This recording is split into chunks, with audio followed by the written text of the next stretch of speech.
Weave. Rapunzel Retold. A tale from the romance, a medieval fairy tale series. Written by Demelza Carlton. 1. Some kings were as immovable as granite. Others appeared as firm as permafrost but melted at the first breath of spring breeze, hinting at the good fortune to come. And some drooled like hunting hounds at the slightest whiff of scraps from her table. King Thorn was definitely a dog. So gullibly parted from his gold, Coon almost felt guilty about it. Almost. So when he sent word that he wished an audience with Mistress Coon, she did not make him wait long. She waited until he was seated on his throne before the court, and cast a portal right in the middle of his great hall. No one could say she didn't make an entrance. Gasps and screams greeted her. Even Thorn himself rose from his seat with fear on his face, if only for a moment, before he remembered he had an audience. Then he was every inch the king again. Coon swirled her cape about her. She quite liked this one, black with several layers to it, so it looked like a flock of ravens taking flight when she tossed it just right. Rapunzel had outdone herself on it. "You wanted a witch, your majesty?" she asked, not bothering to bow. She'd only ever bowed to one king, and she would never do so again. "You." She could hear the courtiers behind her muttering and murmuring, but she paid them no attention. The only words she cared to hear were the ones where Thorn told her what he wanted, so that she might name her price. So she stayed silent and waited. The eager hound had never practiced patience. "Did you not promise me that the merchant's daughter, Lady Zuleika, would give me an heir to the throne?" Thorn thundered. "Indeed I did." It was the easiest gold she'd ever made, for she'd already known the girl was pregnant. Her son was on Beacon Isle even now, thriving. "So before all my court, tell me, where is my heir?" She folded her arms across her chest. "On Beacon Isle with his mother, of course. The safest place in the kingdom to keep a crown prince." More gasps from the crowd. They had not known about the child either. Well, it was no secret that Thorn was not on good terms with his brother, the master of Beacon Isle. But not to know that Varden and his wife had borne a son. "You lie!" Thorn roared. "You have only to go to Beacon Isle yourself to see the child, if you do not believe me. For the next king of Aros is there, though he is still but a babe." Coon fixed her gaze on the king. "Surely you do not fear the master of Beacon Isle, your majesty. He is, after all, your brother. I'm sure he would welcome you with open arms." Well, perhaps he would if there wasn't the matter of that cursed mirror, and the things Thorn had done to Varden's wife, who had been terribly clever with her revenge, to Coon's chagrin. If Zuleika had actually cursed King Thorn instead of casting a curse that only activated if he harmed her and actually warning him about it, no, Coon could not blame the girl for Thorn's fate. But if she had, then Coon would have been justified in binding the young enchantress as a djinn. With both Zuleika and Rapunzel, no one would have been able to stand against her and her mission. Even if she'd still had Brisker, it would have been better, but that damned genie had managed to free himself from the lamp and steal Brisker from her too. But instead of thinking about all those other people who might have been there to help her, Coon should have been listening to Thorn. "I declare you guilty, traitor, and your sentence is death," Thorn announced. "Wait, what?" Thorn drew his sword. "Kneel, traitor." "Oh, you can't be serious," Coon said, and turned on her heel to leave. She bit her thumb, using the blood to draw a circle in the air until a portal appeared. Searing pain lanced through her chest. Coon blinked. Was that a sword in front of her? That couldn't be right. It was all bloody, like it had gone right through, right through. She tumbled through the portal, sliding off the blade, barely feeling when her unconscious body hit the flagstones. "Mother! Mother!" Rapunzel screamed. Through the portal she could still see the triumphant king, standing with his bloodied sword. "You don't deserve that crown, Thorn," Rapunzel spat before the portal closed. Then she did her best to make her unconscious godmother comfortable as she took her final bubbling breath. 2. Isaak stood on the riverbank, dwarfed by the enormous water wheel that stood unusually still. "You summoned me, Your Majesty?" Rosalind had told him that most queens spent their days sewing or weaving in their chambers, only occasionally riding out for hawking or hunting if they fancied such sports. But Queen Molina was not most queens, as she sloshed through the hip-deep water in the mill race, with her skirts kilted up past her knees. "You're a master artificer now. You and Romaine. What do you make of this mill wheel? Can you tell me why it has stopped?" she asked. Isaak tugged off his boots and jumped into the mill race beside his queen, careful not to splash her. The water flow is not enough to make it turn. The water levels are too low, and the wheel is large and heavy. Perhaps when the autumn rains begin and the water levels in the river rise, the wheel will turn again. Queen Molina nodded. "If we could but wait for summer's sluggish flows to speed up in autumn, your reasoning would be sound. But this is the city's water supply, and the canals cannot run dry. The wheel must turn and water must flow. How would you harness the sluggish summertime river to serve the city's needs?" Isaak considered for a moment. "Perhaps a smaller wheel." He shook his head. "It is this wheel that must turn to supply the city.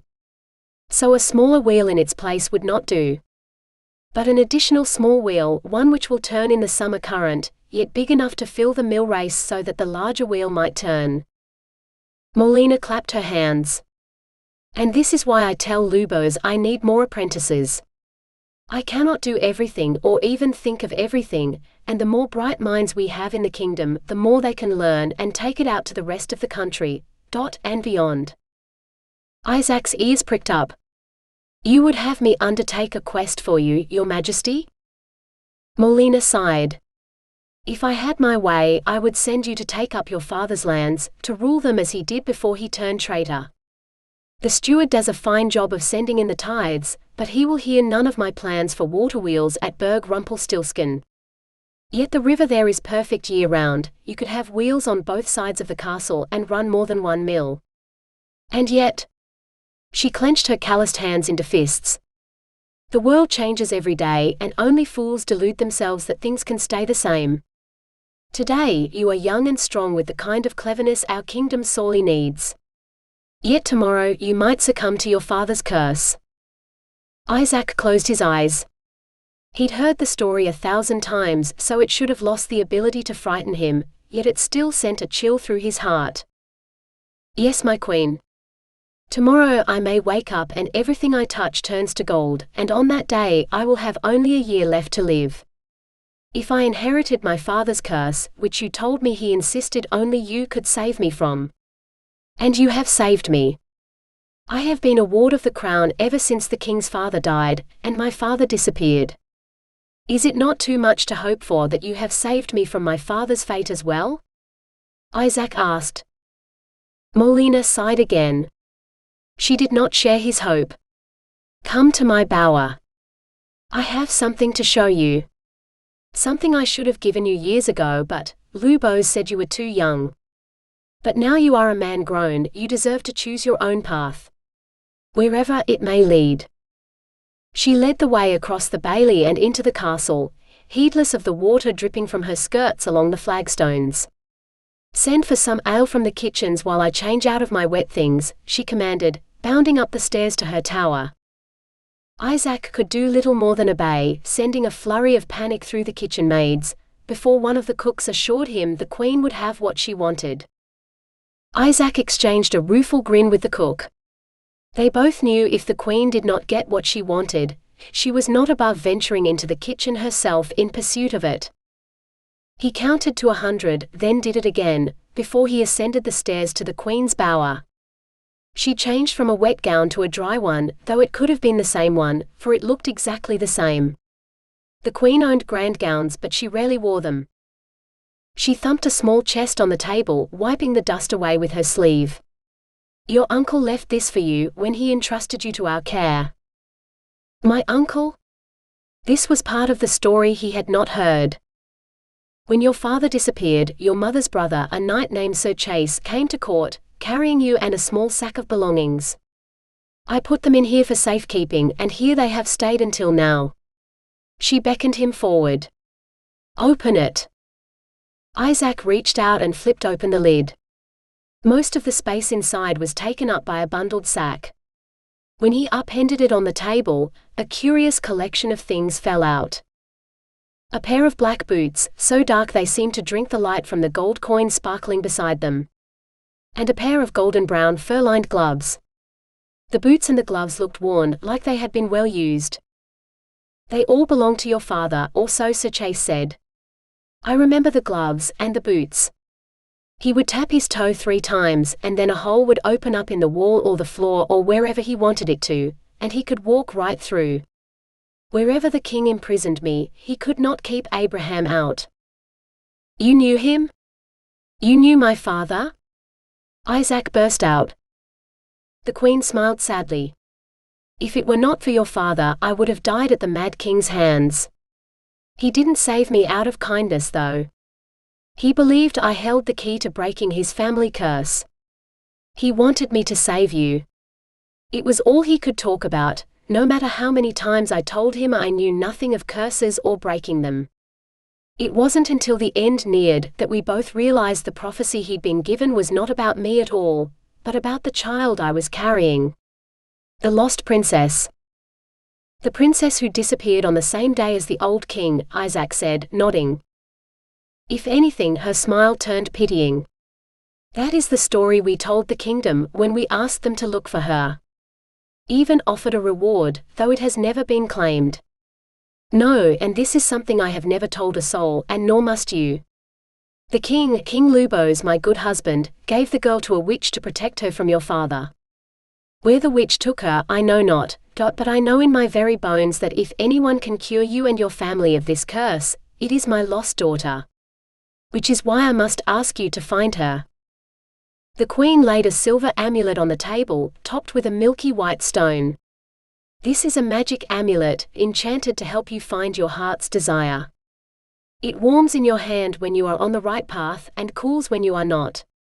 I bought it many years ago, intending to use it to find her myself, but there is always so much work to do, no matter how many apprentices I have, that I fear I may never get the chance to leave the city, let alone try to search for her. Which is why I must send you. If you bring me back my daughter, she will cure you of your curse, and I will grant you your father's castle and lands. You will be a baron in your own right. Isaac's hand itched to grab the amulet, but he resisted. What do the gloves do? And the coin? He asked instead. The queen stared at them. Sir Chase said the gloves are enchanted to resist the curse. When Abraham wore them, he could touch things without turning them into gold. When he took them off, touching things with his bare hands, then everything he touched turned gold. And the coin? She just shook her head. I do not know. Only that it belonged to your father, and your uncle wanted you to have it. Perhaps if it has magical properties, they will reveal themselves to you, for neither I nor any witch I have met could find anything enchanted about it. Isaak packed the boots, the gloves, the amulet and the coin into the sack, then threw it over his shoulder. When do I leave? He asked. As soon as Romain departs for his mill in the lowlands, the queen said. You will leave the city together, and part ways when the amulet draws you in a different direction. You may take any supplies you need from the armory or the kitchens, and one of my palfreys from the stables. Heaven knows I have little need of them. Just bring my lost daughter home to me, Isaak. That is all I ask. Isaak bowed. As your majesty commands. 3. He must die a slow, painful death. Promise me, Rapunzel. As much pain as possible for as long as possible, Kuhn rasped, clutching Rapunzel's shoulder. Promise me. Rapunzel wanted to tell her to save her breath, but she knew Kuhn would not let this slight against her stand. Even with her dying breath. Yes, mother. A prolonged painful death. I promise. Only then did Kuhn subside. Rapunzel waited until her chest did not rise again, then pushed a pillow beneath her godmother's head. There was little she could do for her now, except begin fulfilling her promise. So she headed upstairs to her workroom, where her loom waited. As she ascended the stairs, she let her mind sift through the possibilities. For as long as she could remember, she'd been able to access not only her own memories, but those of all the witches and enchantresses who'd come before her. Hundreds of women who had witnessed countless atrocities, cast all manner of spells for both good and ill, whose combined experience would surely contain the perfect fate for treacherous King Thorn. By the time she reached the top of the tower, she was torn between disembowelment and being burned alive.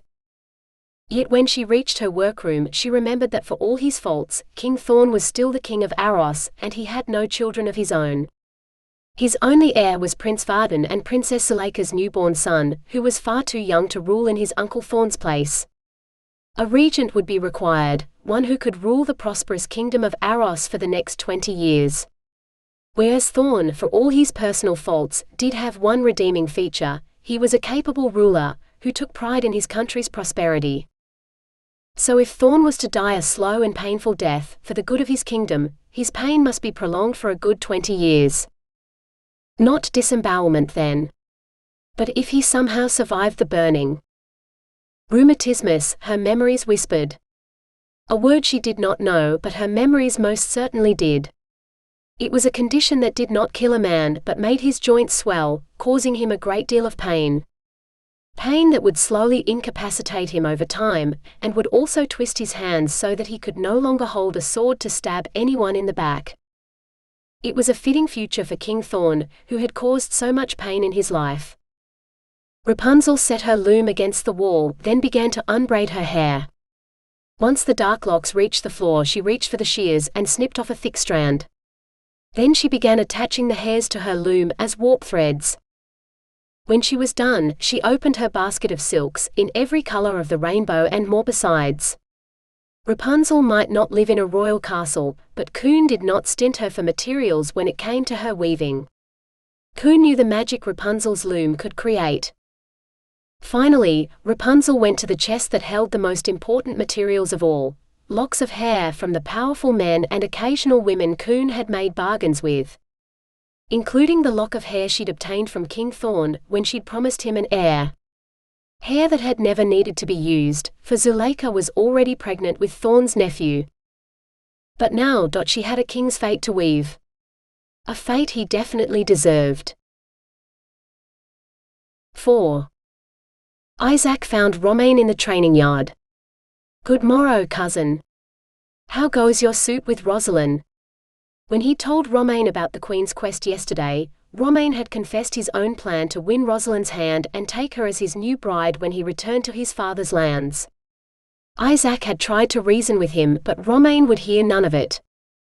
Romain growled, attacking the poor apprentice he was sparring against with an unusual show of force. Instinct drove Isaak between them, pushing Romain's blade away with his own. "I asked you how you fared with Rosalind," Isaak repeated, though he suspected he already knew the answer.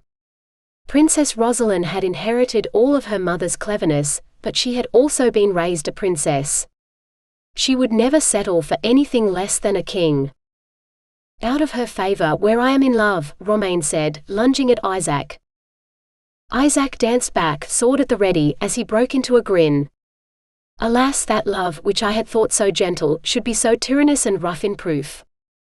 "He would not be so rough with Princess Rosalind," the battered apprentice said, wincing as he clambered to his feet. He would never get the chance, Isaak knew.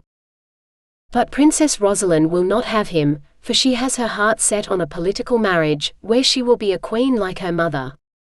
One such as she will never marry some country lord whose first love is water wheels, with which he means to save his country. Isaac's grin never wavered. "You should forget her, cousin, and go home as you planned. You have learned much from the Queen and from Master Zimmerman. You must now take your knowledge home and use it to save your people from the floods, as the Queen intended. Meanwhile, Rosalind will likely be married off to some old man who needs heirs, and when she is done laboring for him, she will hear tidings of your triumph and regret the poor choice she made today. Because you, the hero of your people, will have your choice of ladies falling at your feet." Romain dropped his guard, holding his free hand up in surrender.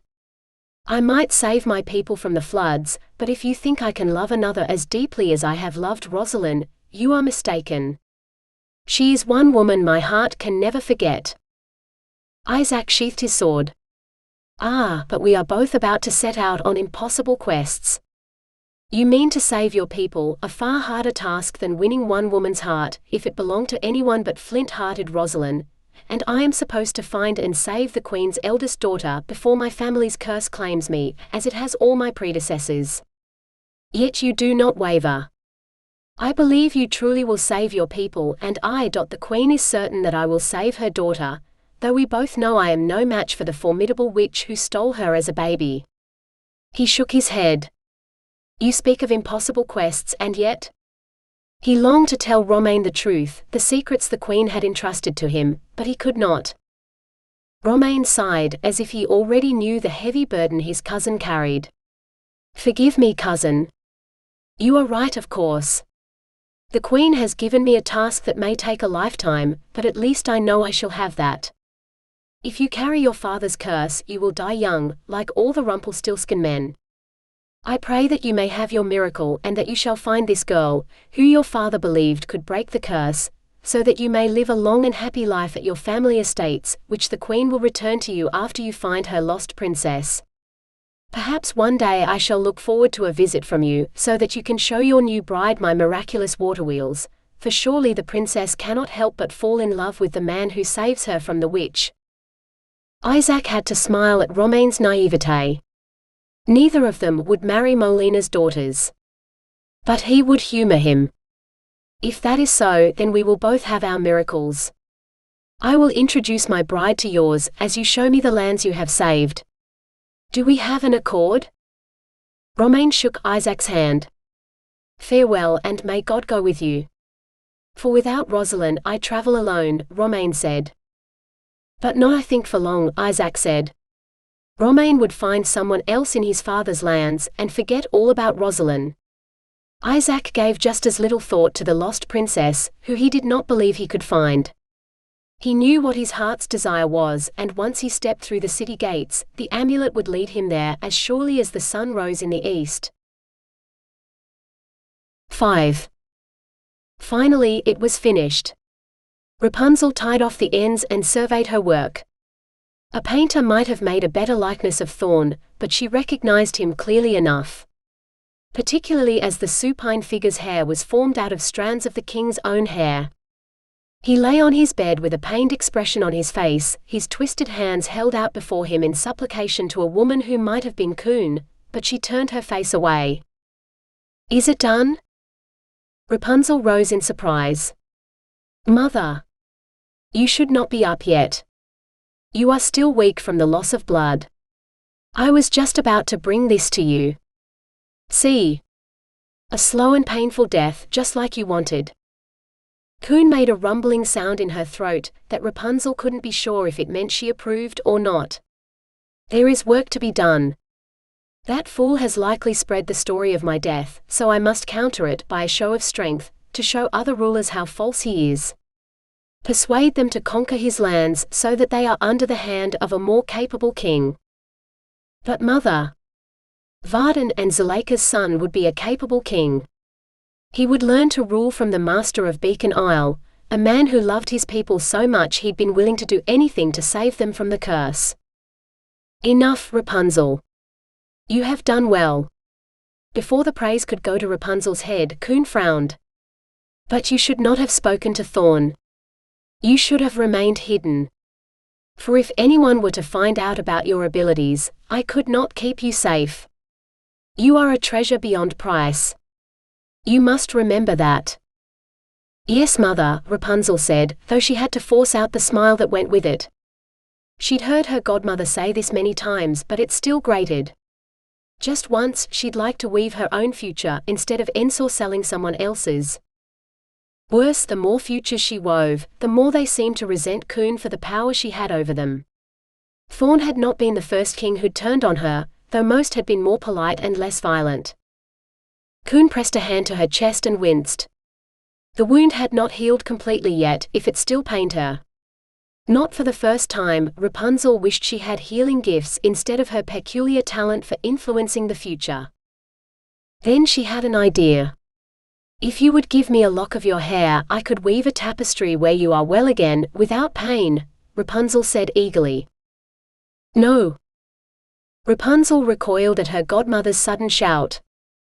Coon managed to smile. "No, child, keep your powers for more important things. I will heal from this, as I always do. Miraculous healing, even on the threshold of death, is my gift, after all." Rapunzel had often questioned this, but never aloud. She'd seen Coon heal from grievous wounds many times, so she knew her godmother did heal most miraculously, but she also knew that the one thing about magic was that the spells one cast rarely affected the caster.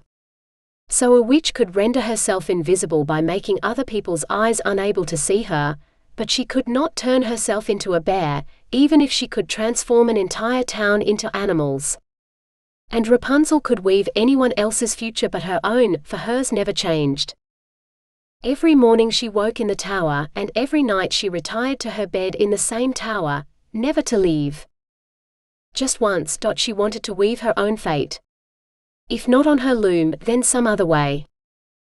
"I don't know why I don't just summon a dragon to burn all their castles to ash, and set new rulers in their places who will listen to me instead of keeping their own foolish counsel," Coon grumbled. Rapunzel prayed she would not be called upon to make that future a reality. Burning King Thorn alive was one thing, but other innocent people? No. She wanted a future without this tower, and definitely free of dragons. "At least I have you to help me. Such a good girl. If I had known when your parents gave you to me to protect how helpful you would be, perhaps I would not have been so harsh with them. They did wish to protect you after all." "Yes, mother," Rapunzel said. She was not so forgiving. What parents willingly gave up their child? If she were ever lucky enough to have a child, she would not treat them so. But to have a child, she would need a lover, a virile man the likes of which she never saw in this tower. Only ever from a distance, or through a portal when Coon came home. If only her parents would come to claim her, now she was of age to marry. Surely they had a prince in mind for her. She was a princess, after all. 6. When Isaak was out of sight of the city walls, with only forest on either side of the road, he held the amulet in his hands and closed his eyes. Yes, he would like to find the lost princess, if only to please the queen who'd been like a mother to him all his life. But it wasn't his mother who was in his thoughts now. No, it was Abraham von Rumpelstiltskin.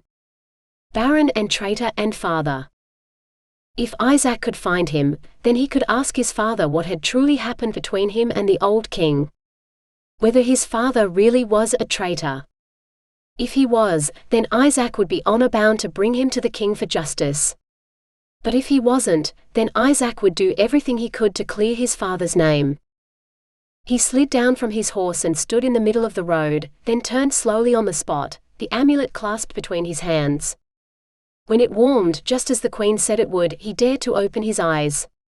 He was facing a narrow game trail that led off the road and into the woods. All this time had his father been hiding in the woods outside the city, waiting for Isaak to find him? Isaak scrambled back onto his horse and headed into the trees. 7. When Coon was well enough to depart the tower again, muttering something about only doing business with sensible kings as the portal closed behind her, Rapunzel breathed a sigh of relief. Finally, she could see the outside world again. She crept into Coon's bedchamber and faced the mirror that hung on the wall. It looked for all the world like any normal mirror, if a little larger than most, which might hang in any noblewoman's bedchamber. But Rapunzel knew better. She breathed on the glass until it fogged, then bit her lip hard enough to taste blood. "Show me my parents," she whispered. The fog cleared and she could see into a tower room, not unlike this one. Except the tapestries on her mother's wall were not silk windows into the future. "I still don't think it is a good idea. You've heard the stories the same as I have. Thorn likes his women quiet and obedient, and he does terrible things to anyone who offends him. Rosalind would never suit him.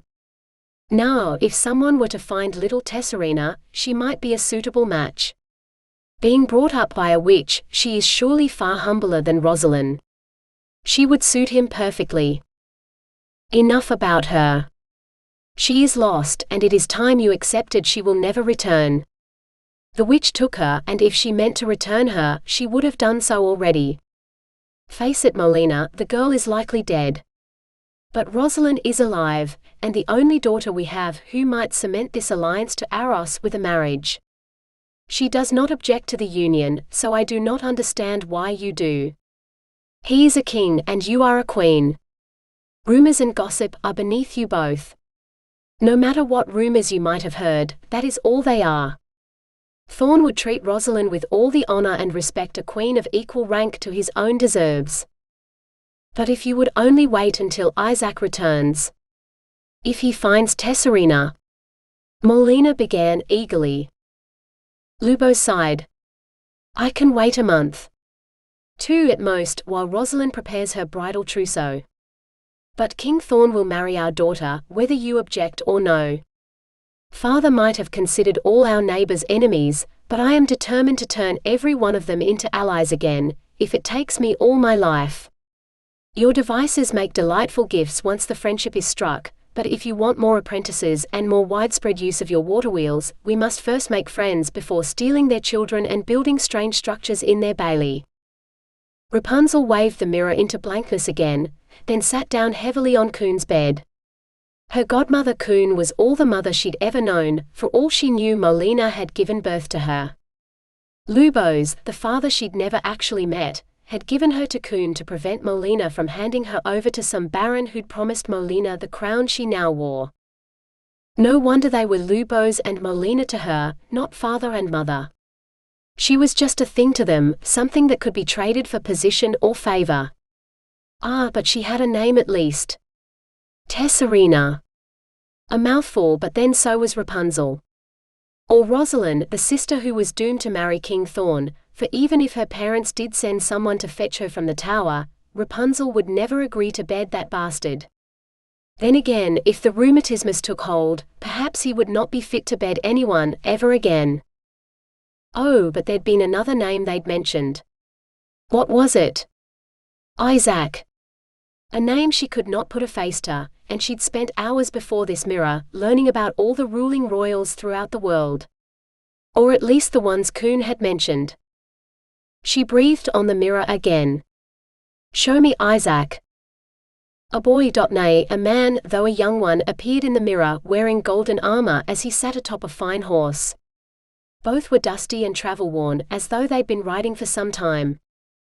And yet, she could not stop staring at this golden boy, for his hair and gloves were the same color as his armor, and something about him seemed to draw her gaze, as if a nimbus of magic surrounded him, calling to her. Show me everything about him. The words left her lips before she'd even thought to ask them, but the mirror obeyed. Dressed in court clothes in her parents' court, every head turned to stare as he passed. Oh, he was easily the most striking man she'd ever seen, and everyone else seemed to think so too. Even her younger sister, Rosalind, looked at him with longing, though he never dared to raise his eyes so high. Yet behind him came the whispers about his past, his family and his future. Cursed! Son of a traitor! A hostage to his family's good behavior, taken on the night the old king died. The Queen's ward. No lands of his own. Doomed to die young. The more she watched, the more she heard, the harder it was to tear her eyes away. Isaak. The traitor's son, coming to find her to redeem his family's reputation. He was coming for her. And she could scarcely wait for him to arrive. 8. Isaak followed the game trail for what felt like hours but was likely much less, until he found the cottage. Summer grass had taken root in the thatch, so it looked more like a small hillock in the middle of the clearing than a cottage at first, until he saw the stone wall beneath. He stopped. This could either be a very bad idea, or a good one. He prayed that luck would be with him. After all, the amulet had guided him here, and the queen wouldn't have given him a faulty amulet. So Isaak took a deep breath, cupped his hands to his mouth and shouted, "Oh, the cottage! I'm a traveler. I wandered into the woods and haven't been able to find my way out again. Might I trouble you for a drink and some directions?" But nothing stirred. Isaak dismounted and led his horse around to the front of the cottage, where he might knock on the door. He'd heard enough stories in his childhood about witches living in isolated cottages in the woods to know that anyone who barged into such a witch's house uninvited would be lucky if he lived long enough to regret such rudeness. But the amulet had led him here, which meant the cottage must belong to his father, not some witch. Isaak tapped at the door. "Hello? Does anyone live here?" He knocked again, louder this time. Still no response. Finally, he pushed the door open. "Hello?" Sunlight streaming through the collapsed roof blinded him, and Isaak coughed as the door kicked up a cloud of dust from a flagstone floor that could not have seen a broom in a decade at least. Maybe longer. No one lived here except maybe rats. Isaak kicked aside a bundle of thatch and found a chair beneath it. Crudely carved, it had fared better than the table that had been crushed when the roof collapsed atop it. Then the glitter of gold caught his eye amid the moldy straw. Isaak swept his booted foot through the mess, which only made whatever it was shine brighter. He reached down and pulled out a gold coin, which could have been the twin to the one the queen had given him. The one she'd said had belonged to his father. He pulled it out to compare the two, and if not for the dust, they might have been struck from the same die, only a moment apart. The same strange symbol in the middle, surrounded by a ring of random letters that meant nothing to him. Isaak seized the amulet. "I said I wanted to find my father." The amulet burned hot in his hand until he was forced to drop it. It sat on the floor in a pile of moldering thatch, smoking slightly as if it too was fuming. The amulet believed his father was here, yet it was patently obvious that no one lived here, and no one had for a very long time. Isaak sighed and pocketed the coins. Then he proceeded to search the cottage for any signs of life. Twice, actually. On the second pass, the rats he'd unearthed in the corner beneath the remains of the bed had departed to safer places. No matter what the amulet told him, his father wasn't here. Had not lived here for years, if he ever had. For why would a baron with his own castle on lands take up residence in a tiny cottage on the outskirts of the capital? Yet none of what he'd heard of his father made any sense. Then again, Isaak had just spent most of his day rummaging through the ruins of a cottage. If Romain saw him, he'd laugh himself sick and swear he'd gone mad. Isaak wasn't sure he'd be wrong either. So, with a strange ache forming in his chest, he laid out his bedroll beneath the part of the roof that hadn't fallen in and decided to sleep on it. Things would look clearer in the morning. He was certain of it. 9. Rapunzel could not sleep. Her thoughts darted to Thorn with that beastly look on his face as he held the sword dripping with Coon's blood, before returning to Isaak. The golden boy her mother had sent for her. To save her, only to give her to that beast. But if she could choose her own fate, she would choose neither. Not this tower, endlessly weaving futures for the kings Coon favored, or in Thorn's castle, where she would be forced to obey his every wish. And if he discovered the future she had woven for him, Rapunzel shuddered. No, she didn't dare meet the man. What if he recognized her? A beast who would run Coon through with his sword for actually giving him what she'd promised. What would he do to Rapunzel? Better to throw herself upon the golden boy's mercy. A man with no lands and no title, only a ruined family reputation, with nothing to lose. A man who charmed women as easily as breathing. Rosalind might not have deigned to grant him her favor, but plenty of other court women had not been so chaste. What would it feel like, to have that long, powerful golden body pumping between her thighs? The mirror had shown her his lover's blissful faces, though Rapunzel's gaze had always been drawn back to him. Whatever her future held, it must hold him, she promised herself. She might not be able to weave it on her loom, but she would find a way. All her life, she had been good and obedient. But now, she meant to take her life for her own. Rapunzel began to construct a plan. 10. Isaak started awake, aware something was horribly wrong, but unable to work out what. The pain in his chest had increased during the night, but that wasn't what had woken him. Light filtered faintly into the room, which he recognized was definitely not his chamber in the castle. He reached out, touching straw and then something cold and hard. Cursing, Isaak struggled to his feet, so that he might see his surroundings properly. As sleep left him, memories from yesterday began to assail him. Searching for his father and finding the fallen-down cottage. Searching but not finding him. If the amulet had led him here, he would have to admit the truth he did not want to face, that his father had died young, as those with the curse were supposed to, and his body lay here beneath the earth. The amulet had led him to his father's grave, for what other explanation could there be? He lay down again on his bedroll, looking up at the hole in the roof. What he'd thought was moonlight was actually the brightening dawn. Light glittering so brightly he had to shield his eyes. What in heaven's name? The truth dawned on him like an executioner's axe. The pile of straw thatch that had fallen from the roof had turned to gold. With trembling hands, Isaak reached for a patch of moldy straw. The moment he touched it, it too turned to gold. He swore. Instead of him finding his father's curse had found him. Now his days were numbered, and no amount of gold could compensate him for that. 11. Isaak took the sack in his teeth and tossed the contents on the floor. Only when he pulled on the gloves did he dare touch anything. With the gloves on, he could pick up the sack and put the boots back in, without them turning to gold.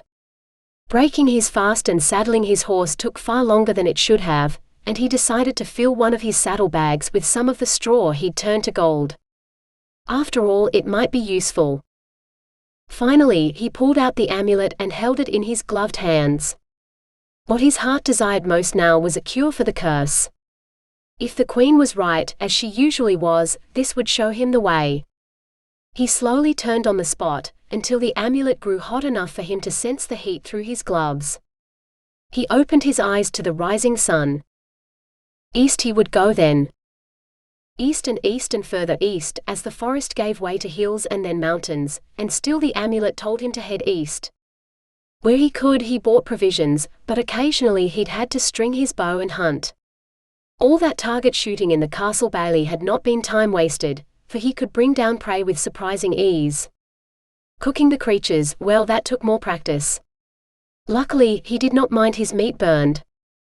The further he traveled, the less familiar everything became. First the plants and animals, followed by the people, and even the words they spoke. Eventually his only means of communicating was to mime eating, drinking or sleeping, then hold out some of his gold, in the hope they would understand what he sought to buy. At least the curse had one benefit: he never ran out of gold to pay for what he needed. Until finally his path led him to a closed gate, set in a mighty wall that blocked the road ahead. He tried the gate, but it did not budge. He set up camp for the night, but when the sun rose the gates were still closed, so Isaak packed up camp and prepared to walk along the walls in the hope of finding another way in. Until he found the boots that had belonged to his father. What had the queen said? Tap 3 times to open a portal? Well, it wasn't like there was anyone here to laugh at him if he failed. Isaak swapped the black boots for his own and tapped the wall 3 times.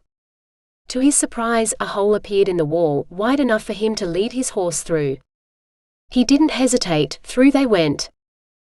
On the other side of the wall stood a garden that stretched for as far as Isaak could see, trees and bushes filled with flowers or fruit, like an orchard large enough to feed a whole city.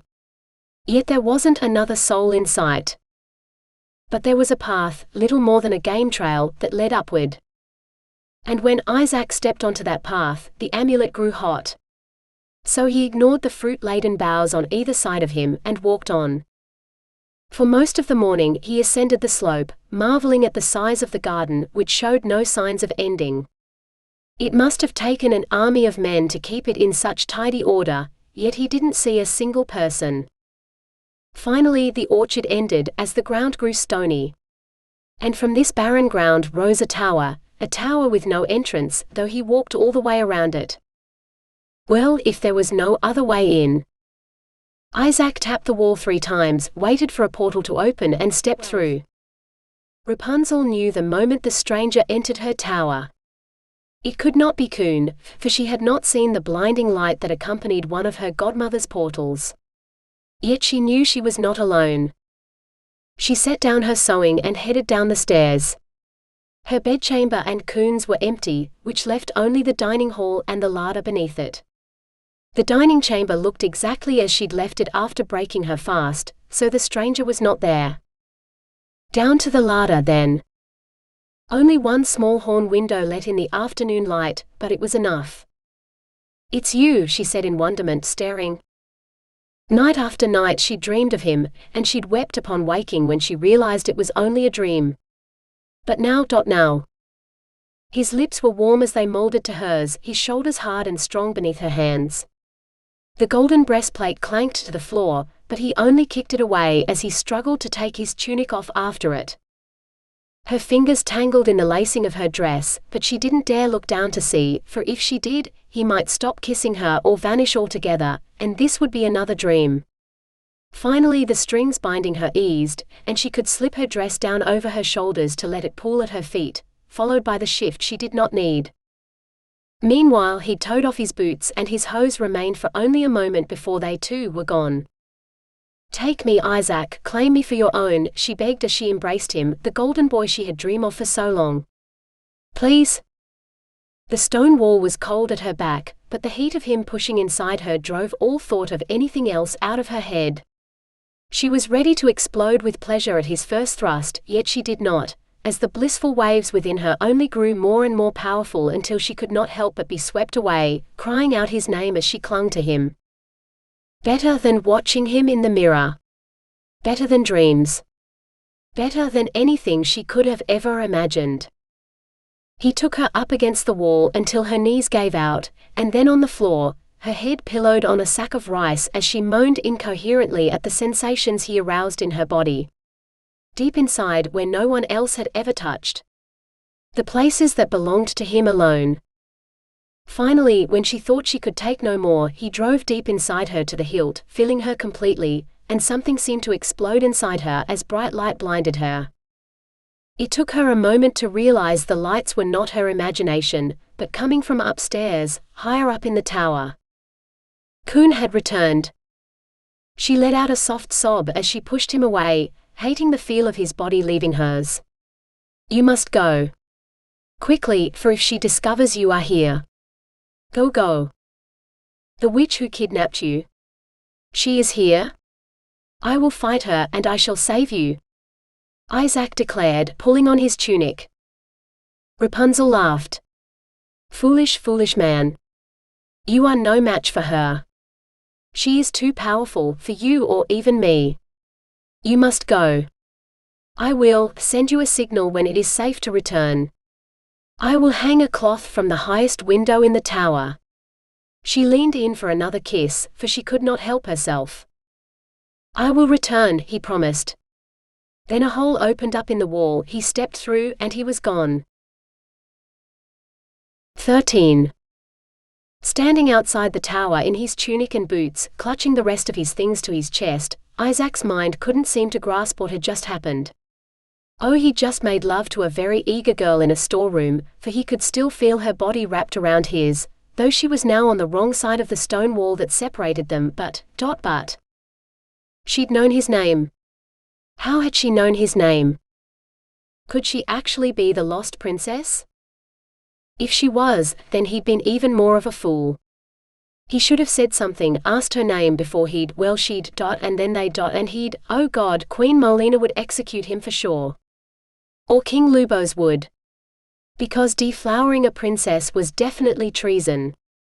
As if his father hadn't blackened their name enough, he'd now gone and ruined whatever honor he might have hoped to reclaim. But he couldn't leave. The amulet had led him here, and he'd promised the queen to bring the princess home. So when she, what was it? Hung a flag in the window? When she did that, then he could return and ask her all the questions he should have done instead of getting naked and… God, that had felt good. He'd bedded girls before, but it was like she'd been made for him. And he'd been made for her, for he'd felt her clench around him more than once as she cried out his name. How had she known his name? Yet another question he would ask her when he saw her again. Because he would see her again. If only to thank her for the amazing lovemaking. But now he needed to move away from the tower, if there was a powerful witch in it, if only to assess the situation and work out how to defeat her, so that he might rescue the princess. If indeed she was the princess. He found his horse had wandered deeper into the garden, and was now grazing happily beneath a peach tree that stood apart from the rest. From here he had a good view of the top of the tower and the shuttered windows. No cloth flag flew to invite him in yet, so he set up camp beneath the tree's heavily laden boughs. At least he would not want for food while he waited for the witch to leave. 14. All men are fools. The moment they see a pretty girl, they think of nothing but the gristle dangling between their legs. No brains or sense at all. Coon complained as she brushed imaginary dust from her boots. Rapunzel could feel a blush heating her cheeks. She was no better, for all she could think of was Isaak's manhood between her legs, and how much she wanted him again. How they would still be in the larder making love into the night, if Coon had not returned. But Coon was too busy raging at the foolishness of men to notice Rapunzel's distraction. Now take King Xylander of Castrum. Your blood uncle no less. A little too fond of hunting and jousting in his youth, but a far more fitting monarch for Castrum than that flighty queen of his. Makes you wonder how a wise ruler like Artorius could sire a girl as silly as Zurine. She's given him a whole company of heirs. Enough to outnumber Artorius's old company of knights, though Lancelot is still around, serving the dowager queen. Yet all Xylander can think about is bedding that wife of his. I told him a plague is coming, one worse than anything we've seen before, and it will kill them all unless those with the power to protect the people actually do what they are supposed to, and he waves me away and says he must attend to his wife. He does not care that his people will die if it means he will miss a few more minutes between his wife's thighs. Rapunzel had seen King Xylander, and his sister, the dowager Queen Guinevere, in the mirror. Her uncle and aunt, who had fled the Mad King before her father had claimed his throne. It had all happened long ago, before she was born, but she'd often lingered to watch Guinevere fly her falcons over the lake beside the hunting lodge where she lived. Falcons and hawks and occasionally even a mighty eagle flew from her wrist, and she talked to all of them like they were her children. Rapunzel had envied the birds their freedom, but she'd also wished for an animal companion to lessen her loneliness when Coon went away. Until she'd seen the mess the birds made in the mews one day, when Guinevere had gone in there while Rapunzel was watching. Guinevere had servants to clean up after her, but Rapunzel had none. Then the rest of Coon's words sank in. There's a plague coming that will kill us? Coon waved away Rapunzel's concerns. Oh, not us, of course. We'll be safe here in the tower. But in the towns and cities it will spread like wildfire just like it did before, and no mountains will stop it. The only sensible leader to be found then was Zoticus. This time we must be prepared. But, isn't he Master Zoticus an assassin? I thought he killed people instead of saving them? Rapunzel ventured. He's old and frail now. I don't think he's killed anyone in years. But he did save a whole town once. But even old and frail, he's a force to be reckoned with. I suspect if he truly wanted a man dead, even now, that man would meet with a terrible accident that no one could possibly have foretold. A chill closed around Rapunzel's heart. Old or not, he sounded like a very dangerous man. She would look for him in the mirror later, to see how he had saved that town. Anything that might help her survive a coming plague. I did not wake you, did I? I forget that we are so far east here. It was still daylight in Castrum when I left, yet here it is after dark." Rapunzel shook her head. No, she'd been busy rutting with Isaak in the larder. "I should probably go to bed though," she said. Where she might dream of Isaak, and how much more they might do on his return. "So should I. If Xylander will not listen to sense, then I must find other rulers who will. Ones who might influence such fools, or if that fails, invade them. For there is not enough magic in the world to protect us all from this plague, and I will not have centuries of work undone by some damned disease. May as well burn everything to ash with dragon fire." Coon kept muttering equally alarming threats, but she waved Rapunzel good night, so the girl headed upstairs to her own bedchamber. She opened the shutters a crack to peer outside, hoping she might see him, but all she could see was the garden below, stretching out into the darkness. She prayed she would see him again and that Coon would leave again soon. 15. Isaak watched and waited, but the shutters stayed closed with no cloth in sight. Was the witch punishing her? Forcing her to do who knew what sort of hellish things to fuel her dark spells? He'd heard no screams or any other sounds that might alarm him, but the stone walls of the tower were thick, and with all the windows shuttered, would any sound be audible here? A dozen times a day, he decided to return to the tower to see if she was all right, and a dozen times a day, he changed his mind and picked a peach from the tree that had sheltered him from sight during the night. By the third day, he was heartily sick of peaches. Worse, the fruit juices turned his gloves sticky and he dared not take them off. So he was forced to hike down to the bottom of the garden, where a spring bubbled up from the rocks beside the wall to wash them, and then endure the wet gloves until they dried. The pain in his chest, which had been his constant companion since the day he'd found the fallen-down cottage in the forest, had eased until he barely felt it at all. Yet as he looked up at the tower, wishing and hoping to see something in the window that did not appear, he began to feel a different ache for her. That way lay madness, he told himself. If she was the lost princess, she was far too high for the likes of him. If the king and queen never found out what they'd done, perhaps he'd be allowed to keep his head. If she wasn't the lost princess, then he would have to resume his quest. He could not stay here with her. But whoever or whatever she was, that didn't stop him from dreaming about her. Of laying her down on his bedroll beneath the peach tree and making love to her all night. Hearing her breathy moans as her pleasure built, until she screamed his name over and over. While he still did not know her name. His eyes darted to the tower again, as it did countless times a day. Only this time, something fluttered from the window at the top of the tower, where the shutters hung open. Isaak scrambled to his feet. He had been summoned. 16. Once again, Rapunzel knew when he entered the tower. But this time she was prepared.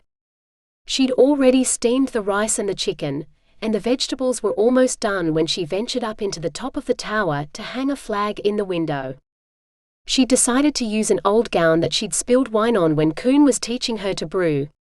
She'd washed it several times, but the cloth had drunk the wine so eagerly it would not come clean. She only wore it now when she had to do particularly dirty jobs, for the gown was already ruined. And when she came down to check on dinner, he was there. "Come up to the kitchen. The noon meal is almost ready," Rapunzel called. Footsteps sounded on the stairs, and there he was. Not wearing the armor today, just a tunic. He still had those golden brown gloves though. But he just stood in the doorway, looking terribly awkward. Then he bowed. "I thank you for your hospitality, mistress.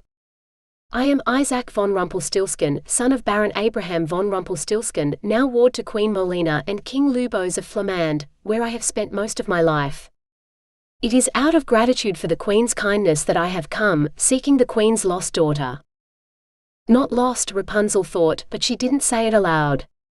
If she'd promised her child to some stranger, she would not tell people about it either. "Yes, well, they call me Rapunzel here," she said, spooning the rice into 2 bowls before adding the chicken and vegetables. "We're a long way from Flamand, or wherever else you're from. The sun rises and sets much earlier here." He looked puzzled. He probably wasn't used to traveling by portal then. Well, it was a rare gift even among those who possessed magic. She couldn't cast them though she tried. In fact, the only living people she knew of who could cast portals were Amani, Zuleika and Kun herself. "Let's eat," she suggested, sitting down before the nearest bowl. She picked up her chopsticks. Isaak took his own seat, then stared down into his bowl. "I don't suppose I can trouble you for a spoon?" he asked. Kun had said they did things differently in the West. Rapunzel had not realized that included eating rice with a spoon, like a baby. But Isaak seemed uncomfortable enough already. She didn't want to make him feel unwelcome. She dug out a wooden soup spoon and held it out to him. He took it carefully in his gloved hand. "Thank you." She couldn't help but wince at how clumsy he was. After he dropped the same piece of chicken 3 times, she blurted out, "It would be much easier if you took off your gloves." He stared at her for a long moment, as if weighing her soul. Then he slowly pulled off one glove, finger by finger, before laying it on the table. He reached for the spoon. Rapunzel swore. Isaak dropped the now golden spoon on the table. "Please forgive me. It is a curse. I cannot help it. Anything I touch turns to gold. That's why I wear the gloves." Now she thought about it, he hadn't even taken them off when they'd made love in the storeroom. She'd been too wrapped up in the moment to notice at the time, but now. "Even me." He ducked his head as he flushed. "I believe so. Only with my hands though. Not other parts." If anything, he turned even redder. Rapunzel nodded. "Well, the spoon's gold now. No turning it back, I suppose. But you can still eat with it, right? The food will still be food?" He brightened. "Yes. I've heard of kings who ate off golden plates. They were so rich, which I most certainly am not, but I would be happy to offer you a golden spoon and a golden bowl to match, in thanks for your hospitality." How would she explain golden spoons and bowls to Kun when she returned? "No, you keep the spoon. We have plenty more ordinary ones where they came from, and they are easier to wash." "You are kindness itself, Mistress Rapunzel. I am already so deeply in your debt that it pains me to ask for more, but I must. I am on a quest to save the lost princess. Will you help me?" Rapunzel carefully set down her chopsticks. "Come, Isaak von Rumpelstiltskin, son and ward of whatever you said. We both know you did not come here to save some princess. The reason you are really here is so that I can save you. So the real question is, what would you offer me to persuade me to save you?" His mouth dropped open. He stared at her for a long moment before he managed to close it again. "Anything," he managed to say. "Everything. Name it, and if it is within my power to grant it to you, it shall be yours. I swear upon my honor and my life." She'd wished for so many things over the years, most of which were not within this man's power, or at least she didn't think so. No, what she wanted from him was her freedom, and perhaps his love. But she'd never broken a curse before, and she didn't dare promise she could unless she knew more. "Tell me about your curse," Rapunzel said. So he did. 17. "And that's all I know," Isaak finished up. "Second-hand stories when what I need is the truth from my father's own lips. And the more I hunt for him, the more I believe he might already be dead, so I shall never know." He slumped in his seat. He'd finished the meal she'd made, and he couldn't remember tasting any of it. Rapunzel tapped her chin. "Well, there might be a way, come with me." She beckoned him up the stairs, further up the tower, and he could not help but obey. "Sit there," she said, pointing at the bed. "Is this your bedchamber?" he asked. If it was, then they should have made love here, instead of on the floor of the storeroom. He would not make that mistake again. She deserved softness and comfort, and every courtesy he could offer. "No. This room belongs to Mistress Kun." "The witch," Rapunzel said. About to sit on the bed, Isaak recoiled in horror. Does she not permit you to sleep in a bed? Does she keep you in some underground dungeon instead, only letting you leave when she is not here?" Rage boiled through him. "We must leave here at once. Come, I shall take you safely home to your family." He held out his hand. Rapunzel only shook her head. "I am safer here than anywhere else in the world. And of course I have a bed. My bedchamber is on the level above. I did not bring you here for the bed, but for the mirror." She pointed at the unusually large mirror on the wall. "It's magic. It allows you to see whatever you wish to see. People, places, events. The past. Sometimes, very rarely, a glimpse into the future. The first time I used it, I believed, as you do, that Coon was holding me prisoner instead of keeping me safe, and that my family could not possibly have given me to her, as she said. Yet in the mirror's depths, I saw the truth in her words for myself. My mother promised me to the man who could turn straw into gold, so that she might stay with the man she loved. And my father, he gave me to Coon in exchange for saving my mother's life." Now it was Isaac's turn to shake his head. Not Molina and Lubo's. They'd taken him in and raised him as their own, though he was a traitor's son. They loved their children. All of them. The look in Molina's eyes when she spoke of the lost princess. "I'll show you. Then you'll see," Rapunzel said, striding over to the mirror. She breathed on the glass, then whispered something before standing back again, biting her lip. A picture that was no longer a reflection of this chamber began to appear in the glass.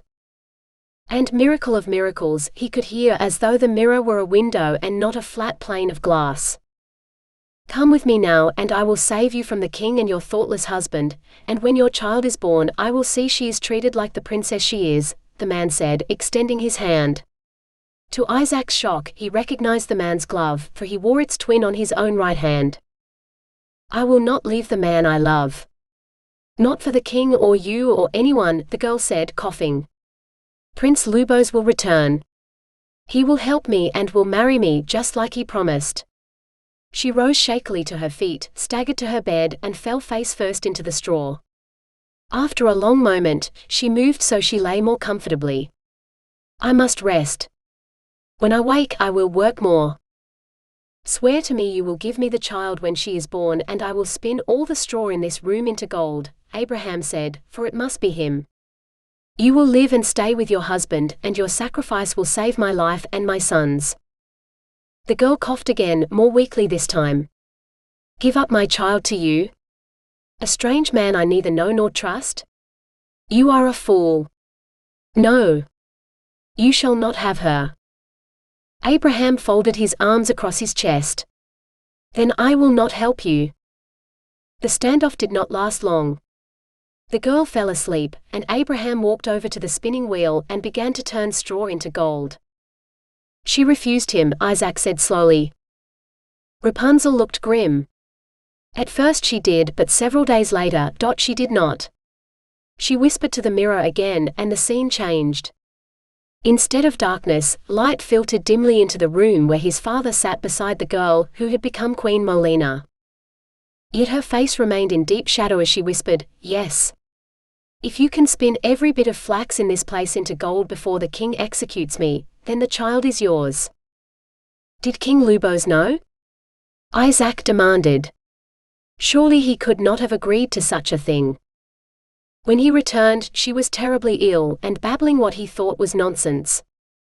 He sought magical aid to save her life, and by the time she was lucid enough to tell him what she'd done, it was too late. He'd already promised me to the witch in order to save my mother's life. Isaak was lost for words for a long moment. "Both of your parents were willing to trade you like some thing?" Queen Molina had been ill, near death when she'd made her terrible promise, but the king. With her lips set in a firm line, Rapunzel waved at the mirror again. A garden appeared, much like the one outside the tower, lit by moonlight. A shadowy form stood before the gates. Then she lifted her lantern. "Who dares steal from Mistress Coon?" Lubos swallowed. "I am Crown Prince Lubos, heir to the king, and I have left fair payment for the plants I took. Let me pass, for a woman's life depends on them." The witch did not budge. "I decide what is a fair price, not you." Her eyes glowed blue in the darkness. "What is it you have taken?" "Ah, the Rapunzel." "You lie, prince. More than one life depends on the plants you hold." Lubos hung his head. "'Tis true. The woman I love is carrying our child. We were betrothed to be married, but she has fallen ill, and I fear for her life." He paused and added, "And for the child."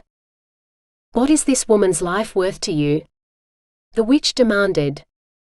"She is worth more to me than everything I own, including my own life," Lubos said without hesitation. "What would you give me if I let you leave with your pilfered plants, and my solemn promise to you that both the woman and her child will live long and healthy lives?" "Anything," he said. Rapunzel waved her hand across the mirror, until all they could see was the mirror's reflection. "He's lucky all she asked for was me. Maybe he feared I was lost to him already, or I would be if my mother died. You don't need to see the rest." He begged and pleaded, until finally he too promised to hand me over.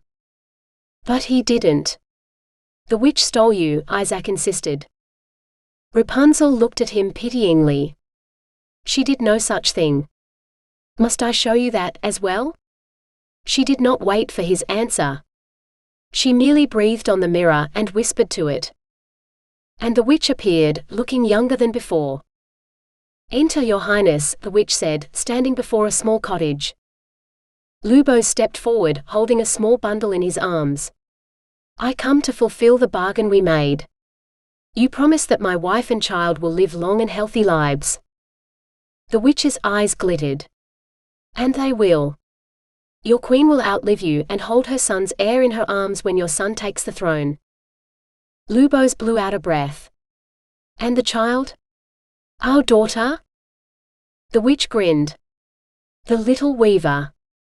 I have waited a long time for this moment." She held out her arms. "Give her to me." Lubos crossed his arms over his chest. "Not until you swear to me she will be treated like the princess she is, and cared for as well as her mother might." The witch laughed.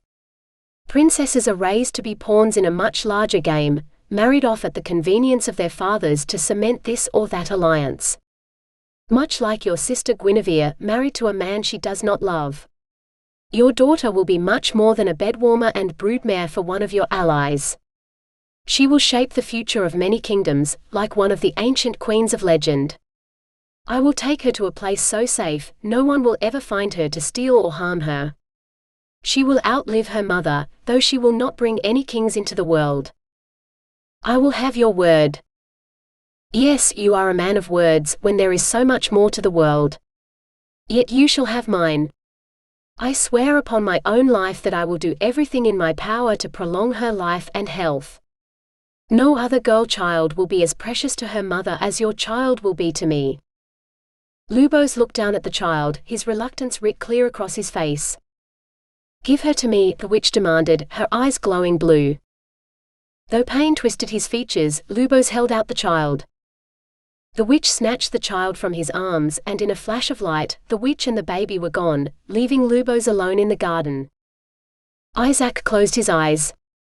"I can scarcely believe it possible, yet I have seen it with my own eyes." But Lubos was not the only one who made a promise. So did Molina, in promising you to my father. His fury when he found out must have been colossal. Perhaps it was madness that made him turn traitor. Perhaps. Pity shimmered in Rapunzel's eyes. "I have never thought to ask what happened after that. If you wish, I will make the mirror show you." The mirror fogged again, before it showed a dark stone room, with a woman lying in a bed beside a cradle. Then a shadowy figure approached the cradle, reaching for the child inside. "She is gone where you cannot reach her," the girl said. The shadow jerked upright and turned toward the bed. "You promised her to me. She is the only one who can save my son. I spun you a king's ransom in gold 10 times over, so that you would help me. Faithless woman." He raised his hand as if to strike her, then seemed to think better of it, and dropped both hands by his sides again. "I am Sir Abraham von Rumpelstiltskin, and my son Isaak will be the last of my line because of you. Many years ago my ancestor was cursed with the touch, and he passed it down father to son until it came to me. I know not what my ancestor's crime was, but I have done nothing to deserve this fate. My son is but a baby, a few weeks older than your own daughter, and he is innocent. He does not deserve to die young, and see everything he touches turn to cold metal. I beg you, princess, have pity on a father who only wishes to save his son." Abraham fell to his knees. Tears trickled down the girl's cheeks as she shook her head.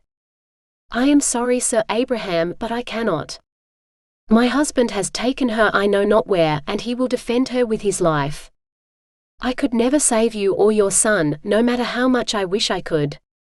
I am merely Molina, a miller's daughter from a barony far to the south of here, with no special powers and no title until the prince married me.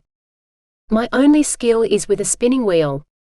If I could spin a wheel and change your fate, I would, but fate is a weaver and I have no skill in that. I thank you for everything you have done for me. If not for you, both my daughter and I would be dead at the king's hand. I only wish I could return the favor. Then we are lost." He rose to his feet. Just as Rapunzel raised her hand to wipe the image from the mirror, a sneering voice that belonged to neither Abraham nor Molina forced its way into the room, so loud it sounded like he was here in the tower beside them, and not in this scene from Flaman's past. "What are you doing in my son's bed, slut? And who is this vagabond? Is his chamber your whorehouse now?" An angry old man wearing a robe woven from gold thread stepped into view. "The Mad King," Isaak breathed. He'd seen the man's golden statue many times, and it looked exactly like him at this moment. "Get out. Both of you," the king snapped. "Guards!" Abraham pulled off his gloves. "Are you the one who wanted straw turned into gold?" The king looked smug. "I have all the gold I need. We are now the richest kingdom on the continent. But if I need more, my son's wife will provide. Which is why this slut will get out of his bed, for that is where his wife should lie, while he begets an heir on her." The Mad King stared at Molina, almost incandescent in his rage. Was he so mad he'd not even recognized his own son's bride? But the king was so focused on Molina, he never noticed Abraham rising up in fury. His bare hands lifting. "The princess will spin no more for you. Take your gold, and I hope it makes you happy in hell." Abraham laid his hands on either side of the king's face, and the king began to scream. And then the sound stopped. Where the king had stood, now there was only a golden statue. The one Isaak had seen every day in Flaman's throne room. Not a statue, but the king's glittering corpse. By all that was holy. You killed the king." Molina breathed, staring at Abraham in terror. "He deserved to die," Abraham said simply. "My son will be avenged." Then Abraham stamped on the floor 3 times. The flagstones opened up, and he was gone. Isaak could scarcely breathe. His father was a traitor. He'd killed the king with his curse, and he'd done it for him. "I'm sorry, Isaak. I didn't know. Whatever he did, why he did it, none of it is your fault. There was nothing you could have done. Nothing either of us could have done." Then her arms were around him, and her lips were on his, and for a moment he could think of nothing but the woman in his arms and how much he wanted her. But he forced himself to pull away. "I want nothing more than to lose myself in you. But I must know. My father turned traitor for me. I must find him, so that I will know why." Tears shimmered in Rapunzel's eyes. "He's the reason I'm here. Wycoon the witch must protect me. I've grown up knowing he was after me, which is why I've never gone looking for him. Because if I could find him, then he'll also be able to find me." He took her hands in his gloves, wishing he could touch her properly. "I swear to you, I will protect you from anyone. From everyone. Even my own father and yours, though he is my king. For if we can find him, we can bring him to justice in Flamand for what he did. Then you will be safe." She swallowed, looking torn. "It's not just your father who is a danger to me. There are other things you do not know." Then she made her decision. "But if I can help you find him, I shall. Then I will have one fewer man to fear." Rapunzel stepped up to the mirror and breathed on it once more.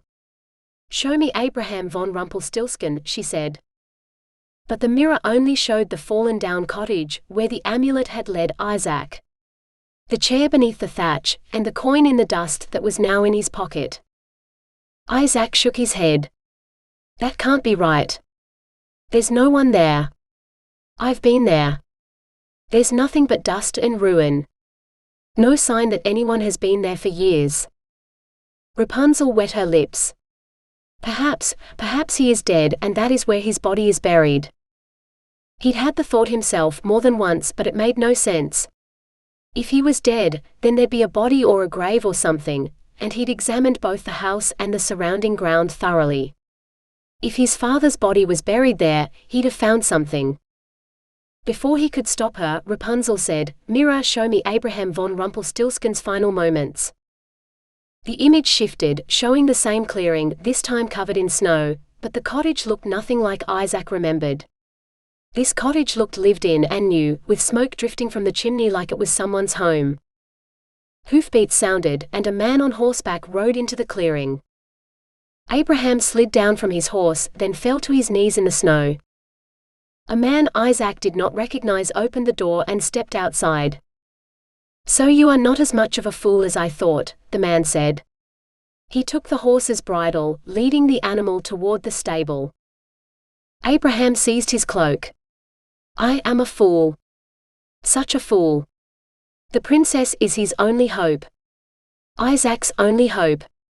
When I am gone, you must take the boy to her and tell her. The king is dead. And the princess. The seer was right about the boy. She cannot be wrong about the princess. She is Isaac's only hope." The other man shook himself free. "Go inside and warm yourself before the fire. I will see to the horse, and you should see to your son." The man walked out of view, and Abraham entered the cottage, rubbing his left shoulder as if it pained him. Abraham sat on the chair by the fire, holding out his bare hands to the flames to warm them.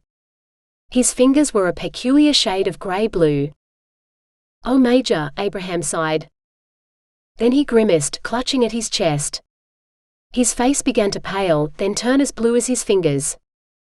His mouth gaped open, but no sound came out. Then his eyes closed, and he slumped lifeless against the back of the chair. A moment later, fog seemed to coalesce around him, hiding him from sight. A faint clinking sound came from the cloud, but it was impossible to see what made the noise. And then the fog was gone, taking Abraham with it. A pair of dark shoes lay on the floor, full of gold coins that spilled out in a puddle on the flagstones. A pile of coins sat on the chair too, topped by a pair of familiar golden-brown fur-lined gloves. Of Abraham there was no sign. With shaking hands, Isaak pulled the 2 gold coins from his pocket. "Show me Abraham's body," he whispered to the mirror. But the mirror only showed him his own reflection and those 2 gold coins. "Show me where Abraham lies now," Rapunzel ordered, tapping the mirror. But the image never changed.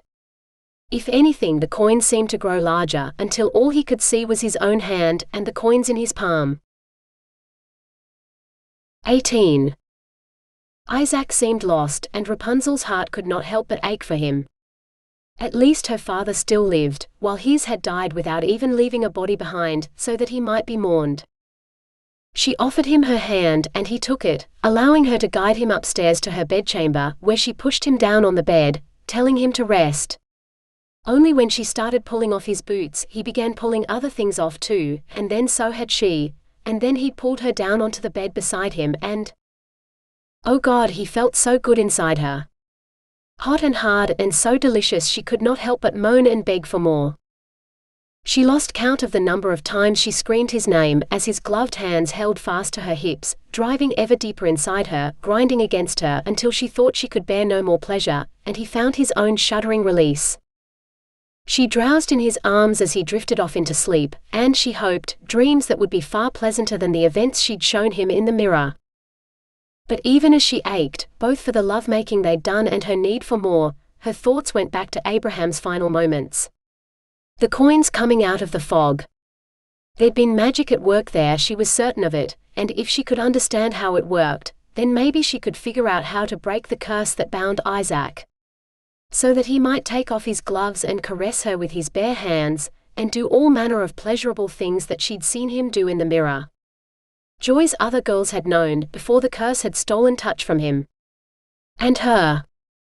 And there it was, wasn't it? She would save him, would move heaven and earth to do it, because whoever had cursed his family had no right to curse her as well. If Kun had taught her one thing in all the years they'd lived together in this tower, it was that those in power were no match for a witch who could shape the future. Her own parents had traded her away so that they might live with the person they loved. Was it so wrong if she wanted to use her powers to save someone so that she might have love in her life too? She'd be saving his life after all. Having made up her mind, Rapunzel slid out of bed, pulling on some clothes to protect her from the cold, and headed back to Kun's room to ask the mirror for more. 19. Show me the original casting of the Rumpelstiltskin curse, Rapunzel whispered, biting her lip until she drew blood. The mirror misted, then cleared. A cottage in a clearing, not unlike the one where Abraham had died. But the trees were different, older, darker. Through the trees rode a man in leather armor upon an enormous black horse. He too clutched his chest. He slid down to the ground. "I seek the witch," he bellowed. He grimaced with the effort, but still he managed to stand tall as he strode toward the cottage. The witch emerged, her arms folded across her chest. Rapunzel's breath caught in her throat. It was Kun, she was certain of it. But older somehow.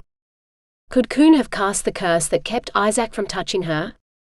The same one that had killed his father? No, surely not. There was pity in Kun's dark eyes as she regarded the man, but she stood firm. "I am sorry, Sir Rumpelstiltskin, but there is nothing more I can do for you. You're dying." Kun turned away. Isaac's ancestor, for surely that was who this Sir Rumpelstiltskin was, refused to admit defeat. "I may be dying, but there is still something you can do for me." She sighed. "I assure you there is not, but why don't we go inside and discuss it? I can see you need a pain draft. That, at least, I can give you." Yes, she knew more about herbs and potions than anyone alive. Kun had traveled the world and collected healing knowledge wherever she went. The knight followed Kun inside the cottage, then sank onto a bench while Kun darted about the cottage, assembling what she needed to make the draft. "Mistress, I have heard tales that you are more than a herb wife and healer. More than a usual witch. There are tales that you are what heathens call an enchantress, a woman who works magic. They say that you have power over earth and rocks, and when a child from the village fell down a well, you cracked open the very earth itself to retrieve her, then commanded the rock to return to its previous place, and it obeyed." The knight's shining eyes fixed on her, as if he expected a miracle. If he'd lost a child down a well, Kun would certainly help him. Kun might not tolerate the childishness of men, but she was fond of children. Kun glanced at him. "There are all sorts of tales. Why, I have heard people tell stories of unicorns and dragons and immortality to children around the fire at night." The knight bowed his head. "There is a story about an ancient king who was granted a wish.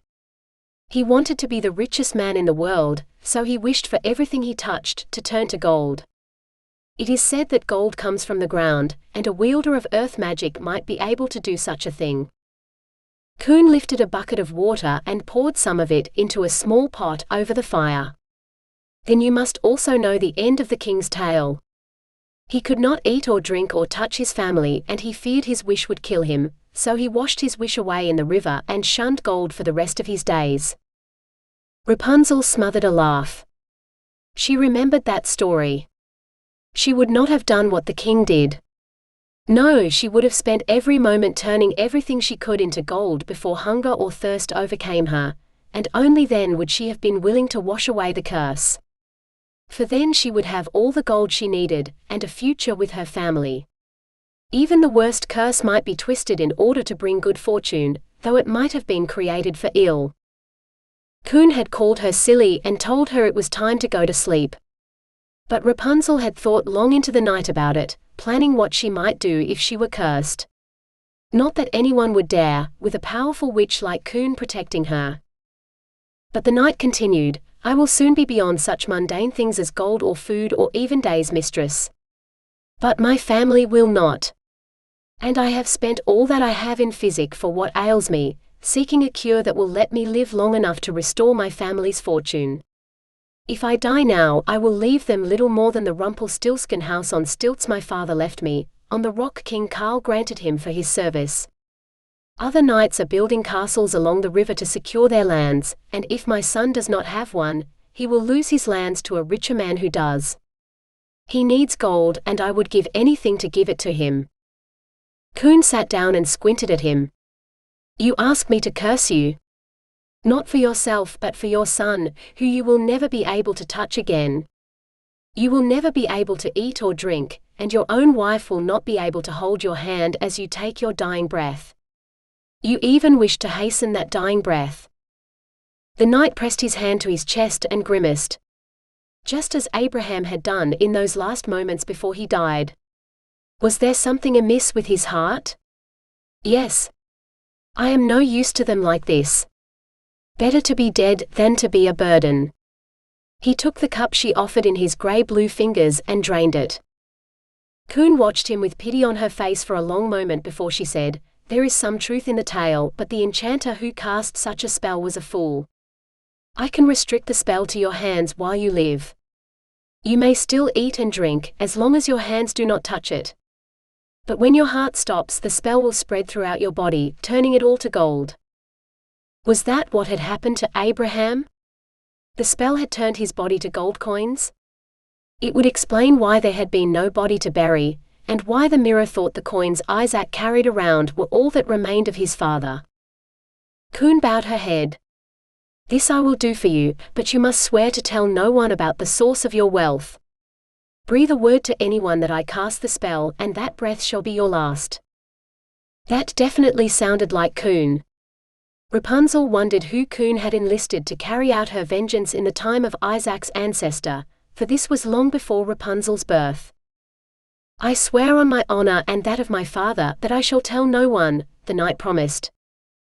Then hold out your hands, palms up, Kun instructed, picking up a knife. She pricked her thumb with the point, then used the welling blood to trace lines on the knight's fingers, then his hands, until she swiped her thumb along the lines on his wrists, right the way around. By my blood, I bespell yours. Everything your hands touch from this moment until the day you die will turn to gold.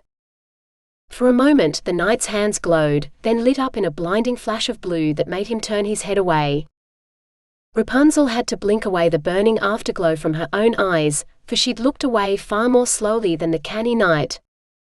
When the light had faded and it was safe to look again, Rapunzel saw the knight's hands were clean, all the blood gone, though the blue tinge to his fingertips had taken on a greenish hue. Like he was already dead, though he still drew breath. A terrible curse indeed, but one he had asked for. Rapunzel couldn't suppress a shiver. Isaac's ancestor had been a brave man who cared deeply for his family. How then could he have allowed the curse to kill his family, generations later? Kun must have cast the spell wrong. Kun said, I would offer you a cup of wine to toast your family's fortunes, but... The knight grimaced. No more wine for me now? It does not agree with the draught you gave me. Kun nodded. I have just the thing. One of the dairymaids brought a pail of milk this morning, and it's been chilling in the cellar ever since. I mean to keep the cream for butter, but there will be more tomorrow. She rose and headed for the cellar. When she returned, she carried a brimming jug that she poured into 2 cups and a bowl. When she caught the knight eyeing the bowl with curiosity, she shrugged. "That's for butter. He usually comes running as soon as I go into the cellar, for he loves his milk." She raised her voice and called, "Butter? Puss, puss, puss."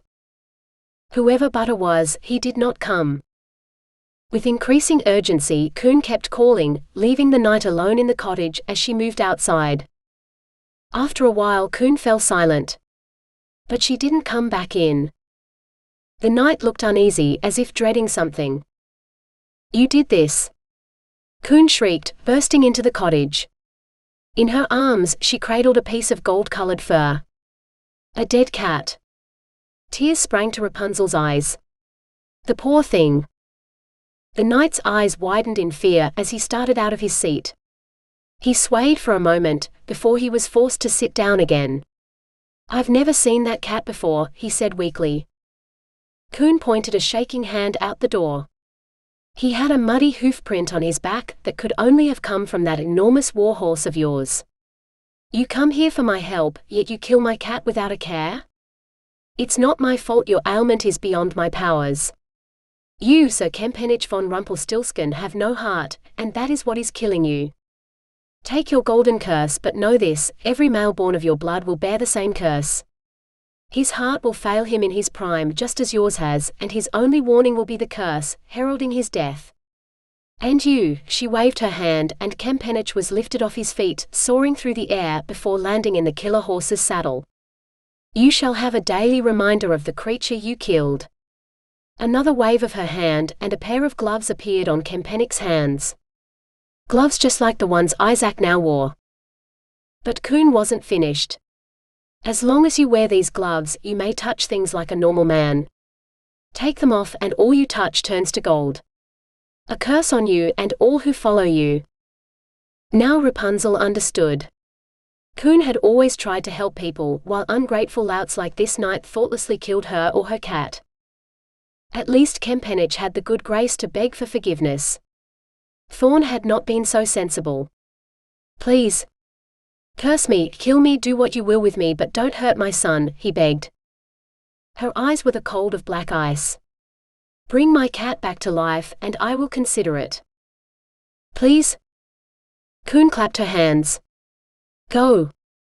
The horse galloped off, forcing Kempenich to cling desperately to the reins so that he would not fall off. "And don't return," she shouted after him. The mirror followed the knight, swaying so alarmingly in his saddle it was a miracle he didn't fall off, until finally, the creature began to slow. They'd arrived at a wooden house on stilts, built on an island in the middle of a swift river. On the bridge, which was the only path to the house, stood what appeared to be a blue-green lion. No, an old corroded statue of a lion, Rapunzel realized. So old it was a wonder it was even recognizable. But the knight recognized it, for he smiled at the sight.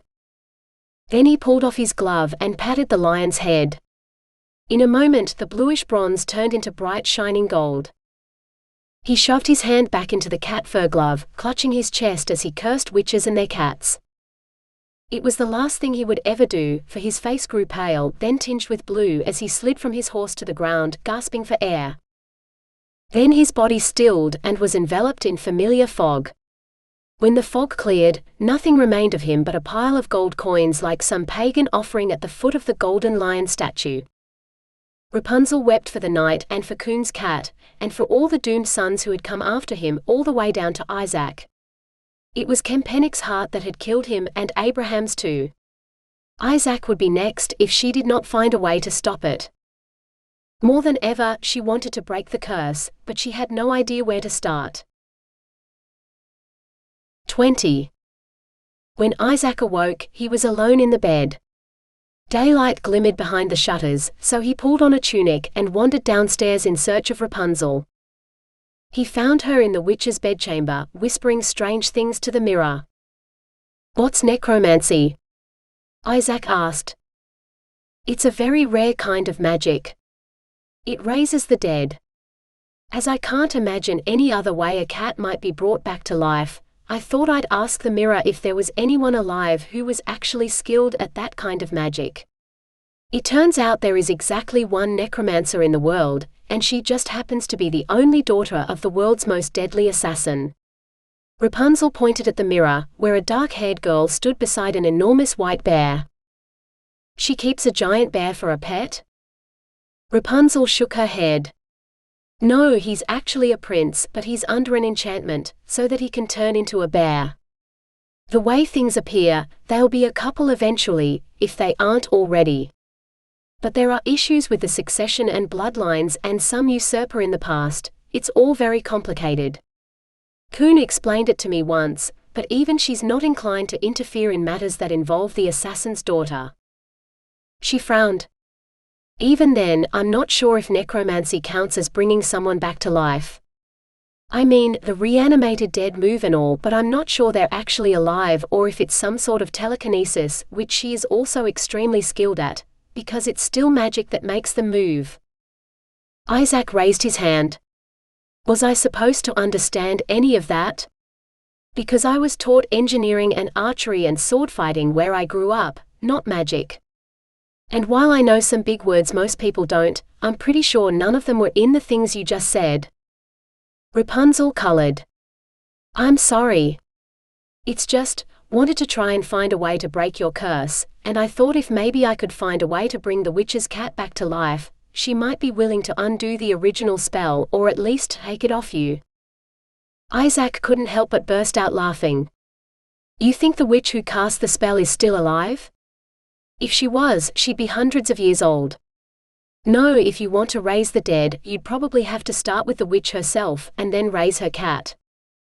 But Rapunzel wasn't laughing. "Magic can do all manner of strange things. Nothing is impossible. I could tell you stories." Isaak grinned. "And I would love to hear them.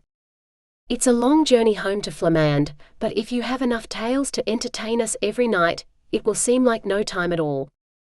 "But I can't leave here and go to Flamand with you. Kuhn would never allow me to leave," Rapunzel protested. "All the more reason to leave before she returns, so she will never know. Pack some food and your belongings, and we can be on our way before the sun is high in the sky. By the time she returns, we will be long gone, and she will never find us." Rapunzel stared at him like he was the biggest fool who'd ever capered about the court. "But she's a powerful witch, and you've seen her mirror. She has only to ask the mirror to show me to her, and she will be able to cast a portal, so that she may instantly appear wherever we are. And I may not be able to break your curse without her help. If I were to leave with you, she'd never be willing to help you, and she might not forgive me either. The world is bigger than either of us, and there are things still to come. She is trying to make the world better, Isaak. To shape it into a place where bad things don't happen, or when they do, they aren't so bad for everyone. I'm helping her. She can't do everything, and sometimes the men in power think that having a sword makes them right, and allowed to do whatever they please. I can't just leave. Not knowing all the things I do." "But Rapunzel." She waved him into silence. "Please. Let's just go down to breakfast. I'll make you some rice porridge, and perhaps you can tell me about life in Flamand's court. I'm sure you have some funny stories, more than the little I have seen through the mirror." Perhaps if he told her enough stories, he would sway her enough to want to come with him. For short of kidnapping her, he didn't think there was any other way she'd come with him now. 21. He'd made Rapunzel laugh with tales of Romain, Mercutio and the other apprentices, but just as he thought he might have persuaded her that she'd like Flamand, there was a flash of light from above. The witch had returned. "Hurry, she cannot find you here." Isaak already knew, and he was halfway down the stairs to the storeroom before she'd finished speaking. "Another flag when it is safe, if you please." At her nod, he hurried down the rest of the way. He tapped on the storeroom wall and was soon outside, running back to his camp under the peach tree. His palfrey did not seem to have missed him at all, for she did not even look up. Isaak set about making a fire and setting a pot of stew to cook. It likely wouldn't be as tasty as Rapunzel's cooking, but it would give him the sustenance he needed until he could see her again. Well, that and the peaches, he thought as he plucked one from the tree and bit into the sweet flesh. What are you cooking? Isaak must have fallen asleep, for it was dark now, and he could scarcely see the woman who'd spoken. He dived forward to add fuel to the fire, lest it go out before his supper was cooked. Is there enough for two? As the fire brightened, he squinted at his visitor. A noble woman, judging by her fine violet gown. Sensible boots peeped out from beneath the hem with every step, instead of the court slippers he would expect such a woman to wear. But she had no horse and not even a cape around her shoulders, which she would need soon enough, for the nights were cold here in the mountains. That depends. Are you the witch? He demanded. She inclined her head, considering. Well, I am a witch, though not the one who lays claim to this place if there is one. I come from the west, far to the north of Flamand. She held out her hand. I am Lady Zuleika, from Beacon Isle. He'd heard her name before, though he couldn't remember where. He gestured for her to take her place at the fire. You're a long way from home, Lady Zuleika of Beacon Isle. She gracefully took a seat beneath the peach tree, with her back to the trunk. Like a queen on a throne. Not much further than you, Isaak von Rumpelstiltskin. What brings you to the Kunlun Mountains? The divine fruit? She waved at the boughs above her head. Isaak snorted. You are the second woman this week who knows my name without having to ask. Do you have a magic mirror too? Her eyes widened with surprise. I did once, but no longer. Hence why I must ask, why are you here? Isaak shook his head. If you can believe it, I am waiting for Queen Molina's lost princess to hang a flag in her window, to let me know when the witch holding her prisoner departs, so that it is safe for me to visit her. Zuleika's mouth dropped open. You mean the girl is still alive? What would a witch want with a princess? It's not like she is the heir to Flamand. Lubos and Molina have a small army of sons. She spoke of them as though she knew them, and was familiar or important enough not to use their titles. Yet she could not be much older than he was. Rapunzel thinks the witch keeps her to help her make the world better. The witch plays at politics, and somehow Rapunzel is key to her plans. Or so Rapunzel says. I fear the witch has told her many things which sound good but might not be true. After all, what change can one witch, even a powerful one, make to all the courts of all the world? She would be constantly traveling, hearing everything, to know where she must go next.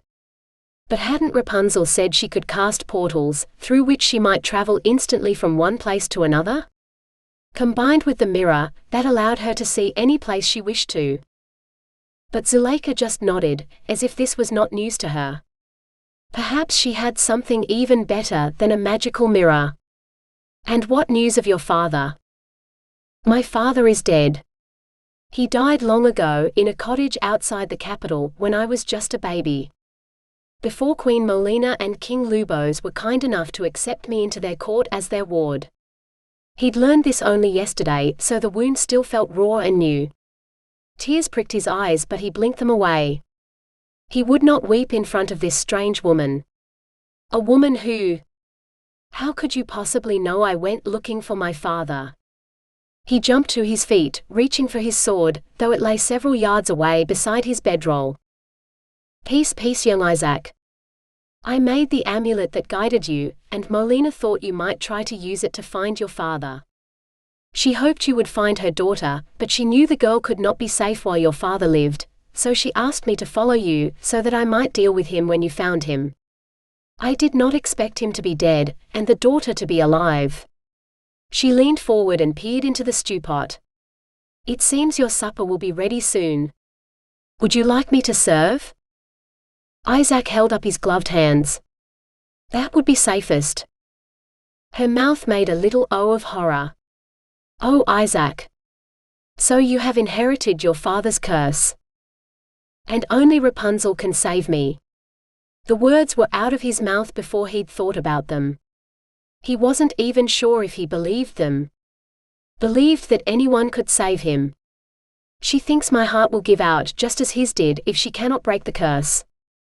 May I? She asked. He shrugged. Can I stop you? I would caution you not to touch me. I believe I must touch things with my hands for them to turn to gold, but I would hate for you to meet the same fate as the late King of Flamand did at my father's hands before he died. A kindness, I am sure, Zuleika said before she closed her eyes. She bit her lip, frowning. There is magic in you. It runs through your blood just as mine does, but I can harness mine to do my bidding, while yours resists even my efforts to make it do anything. You will be pleased to know that your heart appears to be as healthy as my own or my husband's, so it is unlikely that it will kill you any time soon. That came as a relief. Perhaps the curse had not had time to harm him yet. Just out of interest, how do you get into the tower? There is no door, and I don't imagine you can cast a portal as I can, Zuleika said. Isaak stretched out his legs and pointed at his boots. He hadn't yet bothered to change into a pair of ordinary ones. Or perhaps he hoped the witch would depart soon, so that he might spend another night in Rapunzel's bed. Or every night. Are those Dahlia's boots? They were made for her by the royal shoemaker in Casmiris as a gift. She enchanted them so that they might grant her entrance to anywhere she wished. How did you come to possess such a wonder? Queen Molina gave them to me. She said they belonged to my father. Zuleika nodded slowly. So my grandmother knew your father. I did not know that. I wonder if she foresaw what he would use them for. Whatever he did, all he wanted was to save me, Isaak said. He knew that now, though he wasn't sure what he felt about it. Would he have wanted his father to commit treason to save his life? Not that his father had given him the choice, for he'd been too young to understand, let alone choose. I'm sure he did. We are all willing to go to great lengths for the people we love. Zuleika seemed lost in a memory, her eyes unfocused, while Isaac's gaze arrowed straight up to the tower, where there was no flag in sight. Did he love Rapunzel? Would he commit treason for her? Perhaps not yet, but he feared it would not take long before he would. King Lubos himself had given her away to a witch to protect her. Could Isaak steal her away from a witch for the same reason? Zuleika rose to her feet. Do you remember my name, young Rumpelstiltskin? Isaak nodded. I do. I feel a desire to help you with your quest to save the princess. When you find yourself in need of my assistance, call for me. I shall come. She placed her index finger between her teeth and bit down. Then she traced a circle in the air with her finger, and a portal opened. Not dark like the ones made by his boots, but one made of pure light. She stepped through. I shall see you again soon, Isaak, she said as the portal closed behind her. 22. I don't know what's more stubborn, a Viking or a Southern Islander. Put them both together and you get King Rudolph and his fiery sow of a bride, a pair so happy with everything they have no desire to conquer anything beyond their own kingdom. A Viking who does not want to raid. He must have been knocked over the head one too many times in battle, Kuhn grumbled as she stomped down the stairs to the kitchen. Rapunzel had removed all evidence of Isaac's visit, so now she set a place for Kuhn across from her own. Do you wish them to die slowly and painfully too, mother? Rapunzel asked. Kuhn sighed. No. Let the fools enjoy their happiness while it lasts. Heaven knows it took Briska long enough to bring them together. I shall simply look elsewhere for assistance. Rudolph's cousin is king of Viken. Surely he will see the need to conquer the world, and as Rudolph has vowed fealty to him, where one goes, the other will follow. Someone must see reason. So you don't need me anymore? Rapunzel ventured. Kuhn laughed. Of course I need you, child. Perhaps not tonight, but if Rita sees reason, then I will need you to map out his campaigns and see that he is successful in his conquests. No one else can weave the future like you. If we are to change the world, we must do it together. She kissed Rapunzel's cheek, then picked up her bowl and headed for the stove to serve herself. Have you ever cast a spell you wish to undo? Rapunzel asked before she could stop herself. I mean, like if you punished someone who had learned their lesson, or if the spell hurt someone else it was not supposed to, or something like that. She dared not be too specific. Slowly, Kun lowered her chopsticks. Have I made a mistake, you mean? I'm sure I might have made one or two.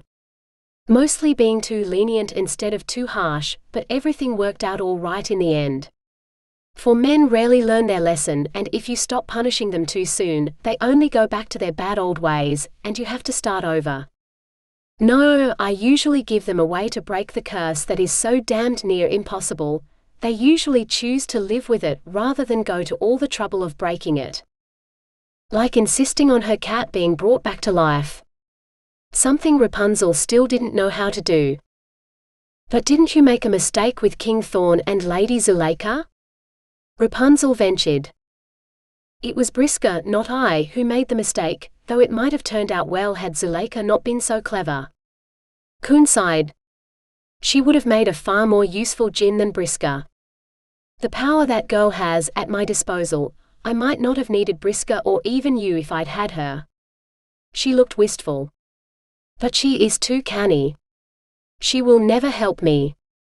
Instead, she hairs off on schemes of her own, not realizing that I have been playing politics since long before she was born.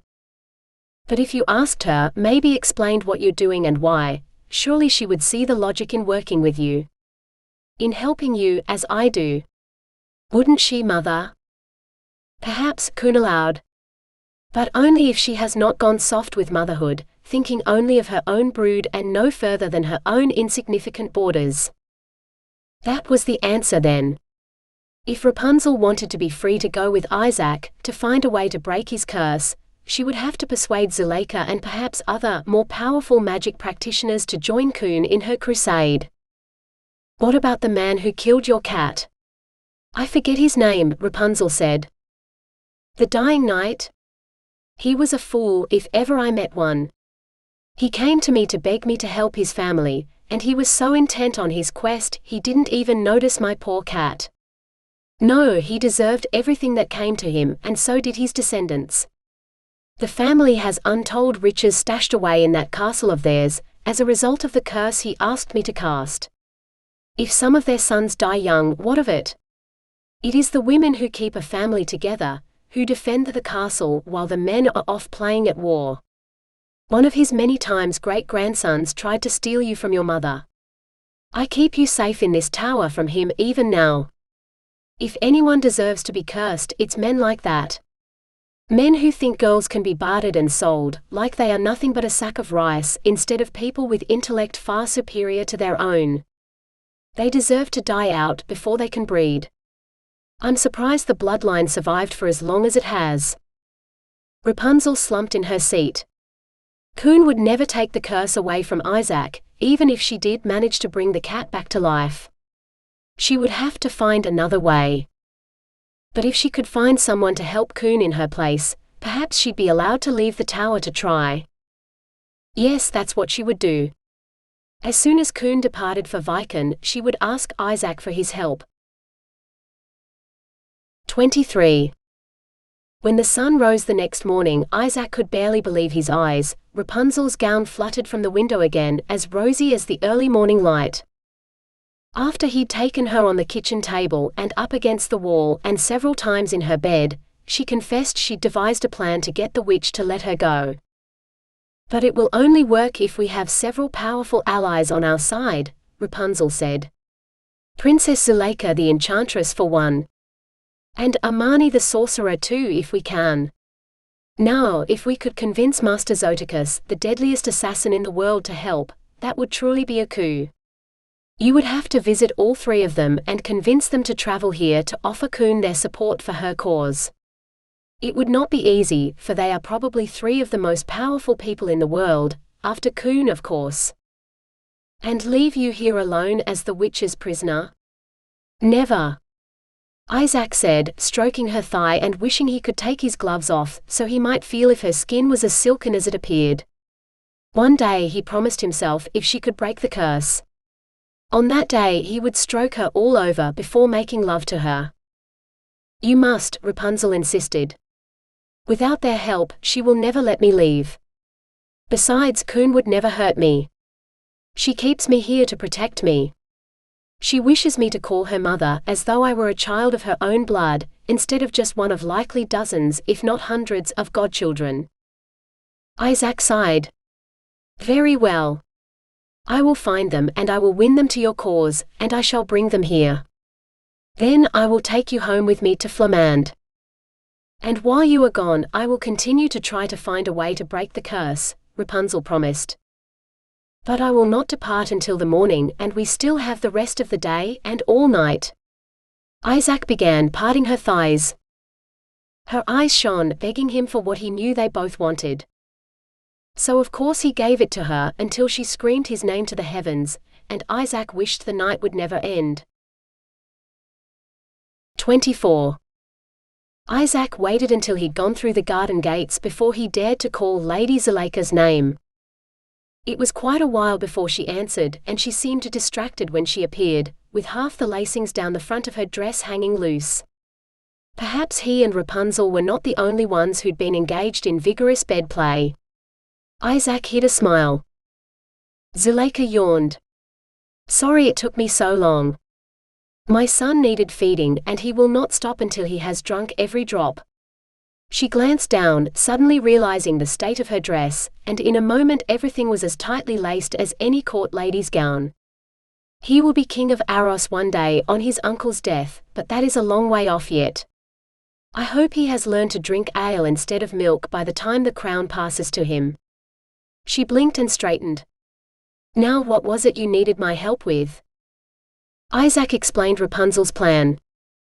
Zuleika looked doubtful at first, but when Isaak mentioned the names of the other people Rapunzel wished him to recruit, she clapped her hands. Oh, excellent! We will start with Zoticus. My uncle is always interested in playing at politics. Isaak choked.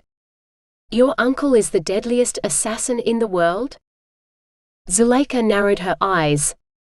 Who told you that? Isaak swallowed. If he didn't tell her, would she magic the answer out of him against his will? Probably. Finally he said, Rapunzel. The lost princess. Zuleika nodded. How she would know that, locked in her tower, I have no idea. He would say he has a reputation, but whether it was deserved or not, he would only shrug. No one knows how many people he has killed, for no one can actually name someone who has died at his hand. And yet, he has such a fearsome reputation that surely he earned somehow. She shook her head. It does not matter. He is always a good man to have at one's side when confronting someone powerful, so we will visit him first. She bit her finger, then traced a circle in the air.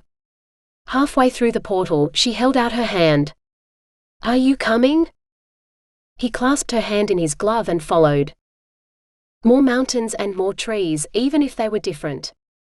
These mountains had more snow on them, and the trees were chestnuts, not peaches. But it was the lake stretched out as far as he could see, reflecting the sky like an enormous mirror, that he could not take his eyes away from. Miroton, Zuleika said, gesturing toward the village clustered on the lake shore. They named it after the lake. She led the way up the road, past the mill and the church, until she stopped at what appeared to be the grandest house in town. Of course an assassin would be able to afford the best house. Death did not come cheaply. Don't look like that. The house belongs to his wife. She owns a castle stronghold further up in the mountains too. That's how they survived the plague. When it came to their town, they hid behind the walls where it couldn't reach them. She rapped on the door. A grey-haired woman answered it. Yes? We've come to see Zoticus, Aunt Sarah, Zuleika said. The woman blinked. You're Zoticus's niece? Zuleika bobbed her head. Yes, the youngest one. Zuleika. I'm also Ross's godmother. I thought you'd be older. Well, come in. Rossa and Boris have come to visit, so he's out in the woods with them. He'll be back before dark, I'm sure.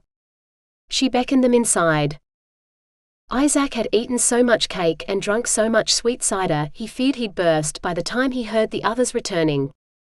Lady Sarah, for that's what her maids called her when they brought in another jug of cider or came to ask her about dinner, had chatted with Zuleika about trade in the region, which Sarah was surprisingly knowledgeable about. For a woman who lived in such a tiny village, did all of these people possess magic mirrors like Rapunzel? When Sarah rose to greet her family, Zuleika leaned closer to Isaak and said, "Don't look so shocked. Lady Sarah owns most of the land from the mountains to the sea, and all along the river almost to Rialto. She's ruled these lands since she was younger than we are. She likes it here because this is where she grew up, so this is her home. And for any man who thinks to try to take any of her lands from her, well, there's Zoticus." The grizzled old man who entered the room didn't look dangerous. Oh, he moved fluidly, like he'd had plenty of fighting training, but he barely even blinked to see strangers sitting at his table. Or one stranger, for he kissed Zuleika on both cheeks before embracing her. Behind him was a man who Isaak might have mistaken for a bear. And lastly came a dark-haired girl he recognized. "The necromancer," he blurted out. All three froze. Then the old man turned to the girl. "You never told me you could do that." She shrugged. "I only animated a squirrel once for a training exercise, when you weren't home to train with me. It wasn't that big a deal. It's not like I was going around a battlefield, raising all the corpses into an army to conquer the world." The old man grinned. "But you could. If you wanted to." The girl pouted. "Maybe. I can't imagine ever wanting to, though." The old man turned to the bear man. "When she's your queen, you remember that. You'll never lose a battle with her at your side." The bear man grunted. "We never lose a battle now." The old man looked outraged. "You take my only daughter into battle?" The bear man met the old assassin's gaze without flinching. "You try keeping her out of a fight she wants to win." The old man just laughed before he sobered and turned his gaze on Isaak. A moment of that implacable stare, and Isaak was ready to drop to his knees and tell the man anything he wanted. How had the bear man withstood it? "So, strange boy who knows my daughter's secrets.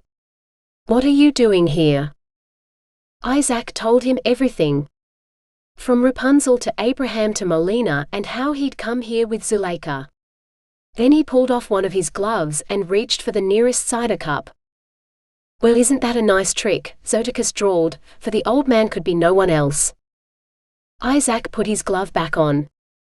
"It's a terrible curse, my lord, and I have come to beg your help to free the only person who might be able to break it. I can pay you with as much gold as you desire, but I beg you." Zoticus waved him into silence. "I get bored with begging, boy. And I have no need for gold, cursed or otherwise. But a witch who wants to remake the world, now that is something I might need to see." He exchanged a glance with Zuleika, who bit her lip and nodded.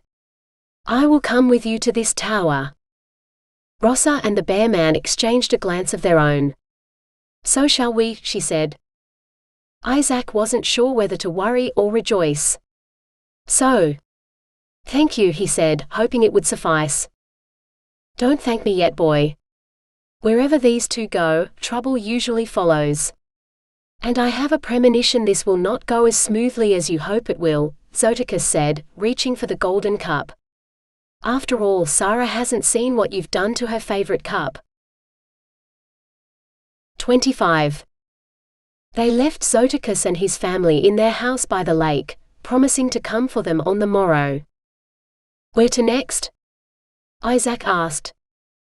Zuleika frowned. "To Amani's desert palace. You'd better pray he's home and answering the gate, for if he isn't he could be anywhere, and we might travel the whole world over and not find him if he does not want to be found. And remember, he calls himself a sorcerer. The most powerful sorcerer in the world, and he's not lying." "What's the difference between a sorcerer and a witch?" Isaak asked. Zuleika shrugged. "Truly, nothing. His magic works the same way as mine or Ross's or Zoticus's, but he just calls it by a different name. I suppose I'm just as bad, calling myself an enchantress instead of a common witch, but there are few people who inherited as much magic as I did, and everyone called my mother an enchantress. I suppose that would make a Marnie an enchanter, if his power is equal to mine. The last time we met, I may have bested him in a fight though, and he might still be a little sore about it. If he remembers. I'll never forget the last time a girl bested me in a fight, Isaak said glumly. He's going to take one look at you and kick us clean across the desert for sure. Not necessarily. He was a djinn the last time we met. The binding messes with your mind. Make you more docile. A slave really, in the worst possible way, because the spell doesn't just bind your body, but your mind as well. You're forced to obey and you feel like you want to. It's a terrible fate that I wouldn't wish upon anyone. A djinn's master could force them to do terrible things, which they would do their best to forget so they don't go mad. He managed to get free, so his mind must have remained intact somehow. The best we can hope for is that he doesn't remember me at all. So when they arrived at the gates of the massive palace perched amid an ocean of sand dunes, it was Isaak who knocked. An enormous blue man, wearing nothing but a loincloth that barely covered the essentials, appeared before the gate. "What business do you have with my master, the mighty sorcerer, Lord Amani?" the man boomed. Isaak blinked. Was it his imagination, or could he see through the man? Like he was made of blue mist or fog or? Zuleika stepped up to Isaac's side. "We're here to offer vengeance to Amani on the witch who parted him from his beloved." The apparition seemed to jump. "You?" Zuleika nodded grimly. "Me? What did you do to the foolish prince after you forced his rogue djinn back into his lamp?" the apparition demanded. Zuleika grinned. "I turned him into a frog, and in order to break the curse, I made it so that he had to persuade a girl to sleep with him, slimy skin and all. All night too." The apparition grinned. "So he will be a frog forever then. Ah, you must come inside and toast his fate with my master." He swung the gates wide and bowed so low his forehead touched the sand. Zuleika and Isaak followed the blazing hot path into the much cooler confines of the palace. But when Isaak turned to see what had happened to the apparition, he found it had vanished. Inside the palace, they were greeted by a man who looked like a smaller version of the apparition, only he wasn't blue. "The young enchantress and your companion. You are welcome in my home." Zuleika folded her arms across her chest. "You're the last man I ever expected would employ a djinn as a servant." The man grinned, waving his hands wildly. No. He was no djinn. Merely a phantasm made in my own image from when I was a djinn. Did you like him? He answers the gate, frightening away any travelers who do not belong here, but if anyone does have business with me, I can speak through the phantasm instead of having to walk all the way to the gate. Ingenious, no? Lazy too, Zuleika said. Of course. But if you lived in the desert heat as I do, you would avoid it as much as you can too.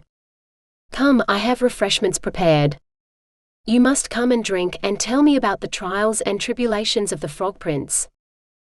Actually, Isaak here wants to tell you about a witch who wants to remake the world, one royal court at a time. Matching those with magical gifts or wealth or lands or power, to keep them all in the hands of the people she chooses. Enslaving a queen to matchmake young royals to better breed more magic into their bloodlines. Capturing a princess and who knows how many more to help her in her unholy quest.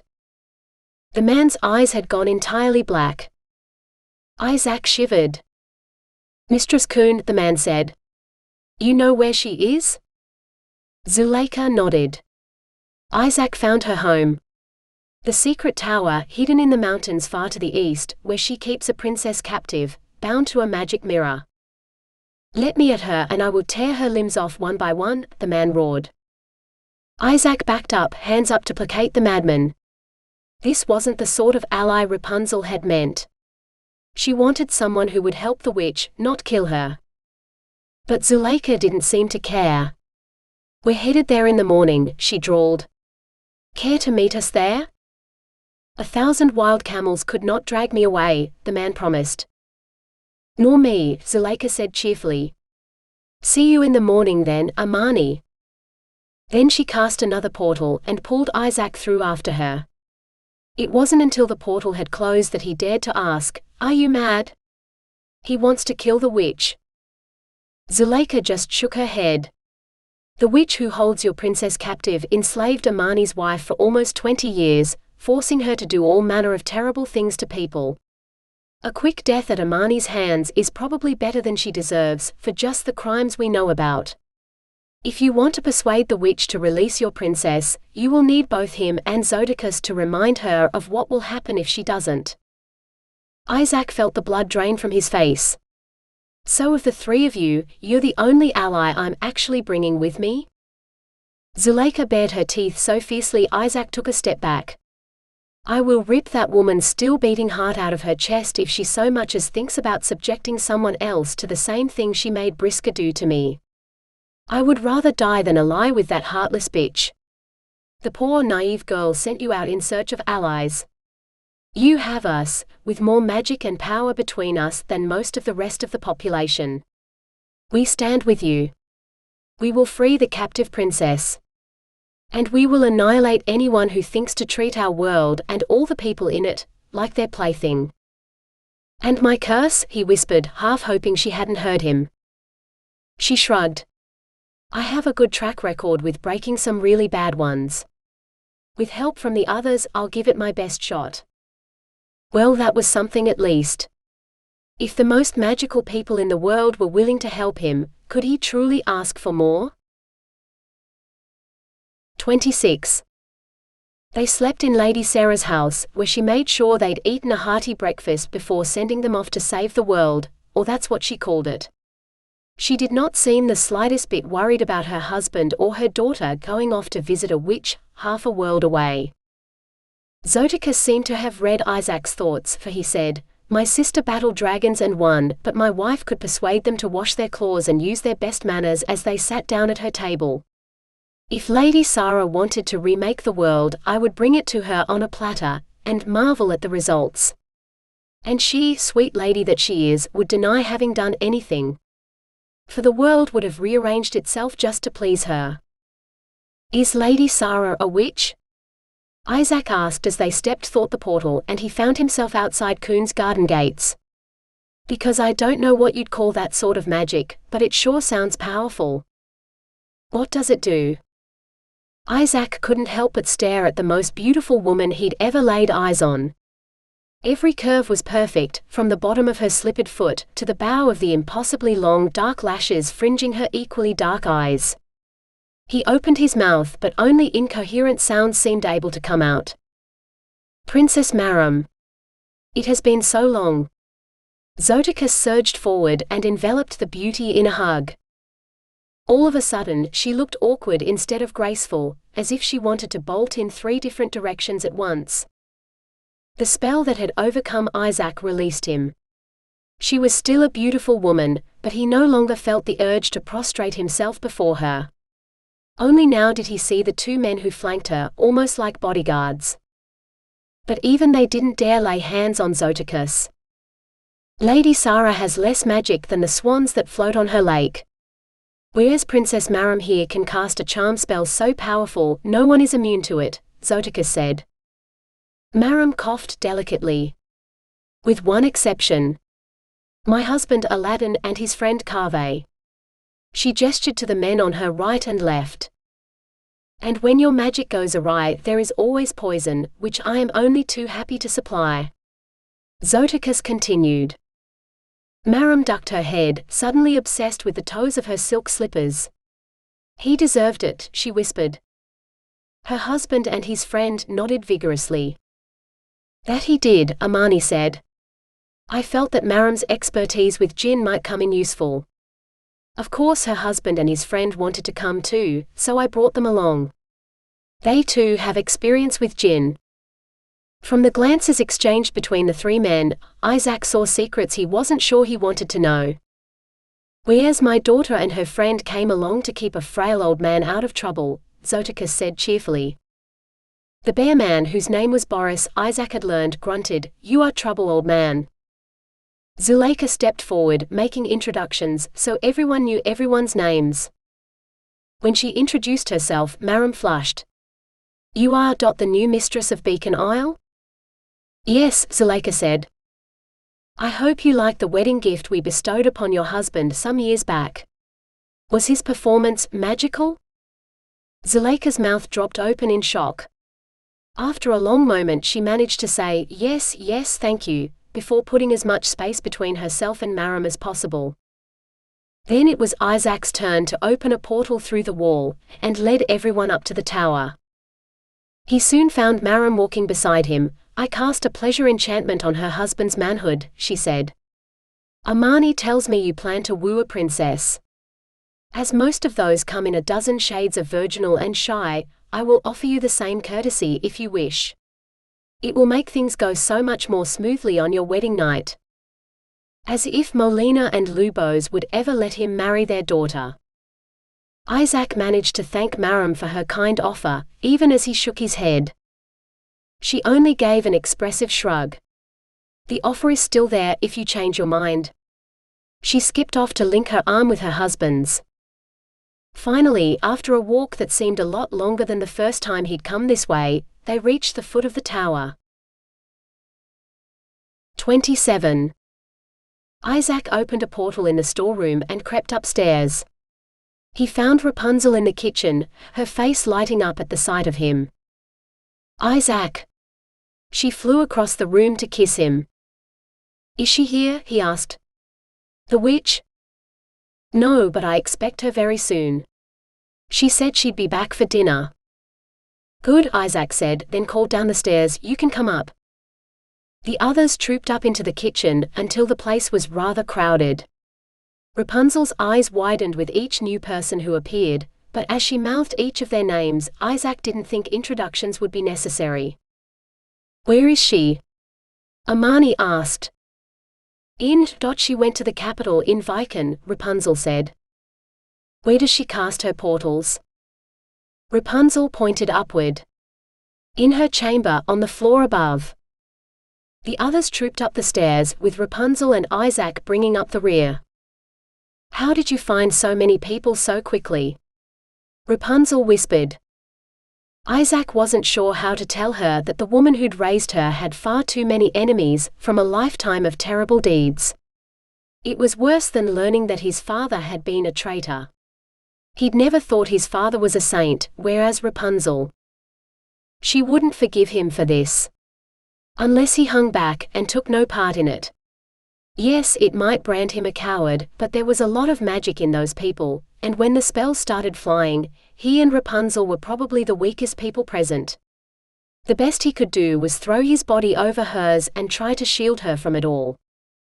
Only when he reached the witch's bedchamber, everyone stood shoulder to shoulder against the walls, so that there was no way he or Rapunzel could enter the room at all. "Isaak, what are they doing?" Rapunzel asked urgently. He wrapped his arms around her. "I don't know." 28. A blinding flash of light appeared in the middle of the room, and Rapunzel was too dazzled to see. But she could hear Coon's voice, and she wasn't happy. "Damned Viken and their thrice-damned Harpy Queen. Why didn't the dragon eat her, like it did her sisters? She's the king of Casmiras's only remaining daughter, the heir to the throne, and neither she nor her husband want to conquer Casmiras to seize it from the dragon-slaying shoemaker and his seamstress bride, when they're her goddamned birthright." The shrieks turned even more shrill, until suddenly they fell silent. The crowd shuffled away, back toward the walls. All but the biggest man among them, who was crouched over Coon, who lay crumpled on the floor. "Oh no," someone said.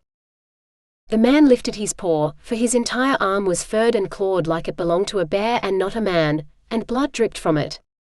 "That is for my wife and daughter," he spat. The girl in red, Rossa, grabbed his human arm and hauled him to his feet, away from Coon. Only then did Rapunzel rush to her side. But she was too late. Glassy eyes stared at the ceiling, above a throat that had been torn out. Blood pooled on the floor, just as it had after Thorn's cowardly attack. No more women will be raped or killed on her orders. Never again, the bear man said. He must be Boris, the bear who never left Ross's side. No, no, mother, this is terrible. Someone get me a pillow for her head, Rapunzel snapped. She felt someone tugging at her arm, trying to pull her to her feet, away from Coon, but Rapunzel would not be moved. A pillow now, she cried. It came, and she lifted Coon's head on her floppy neck to slide the pillow between her and the cold flagstones. She's dead, child. There's nothing more you can do for her, someone said gently. Rapunzel glared at them all. She is not dead, and the healing process will take days, seeing as she's lost so much blood. I'll have to clean the floor and her body and her clothes and all before she wakes up. And when she does, she'll want to do the most terrible things to all of you. I'll try to make her forget or lessen the curses, but she won't forgive something like this.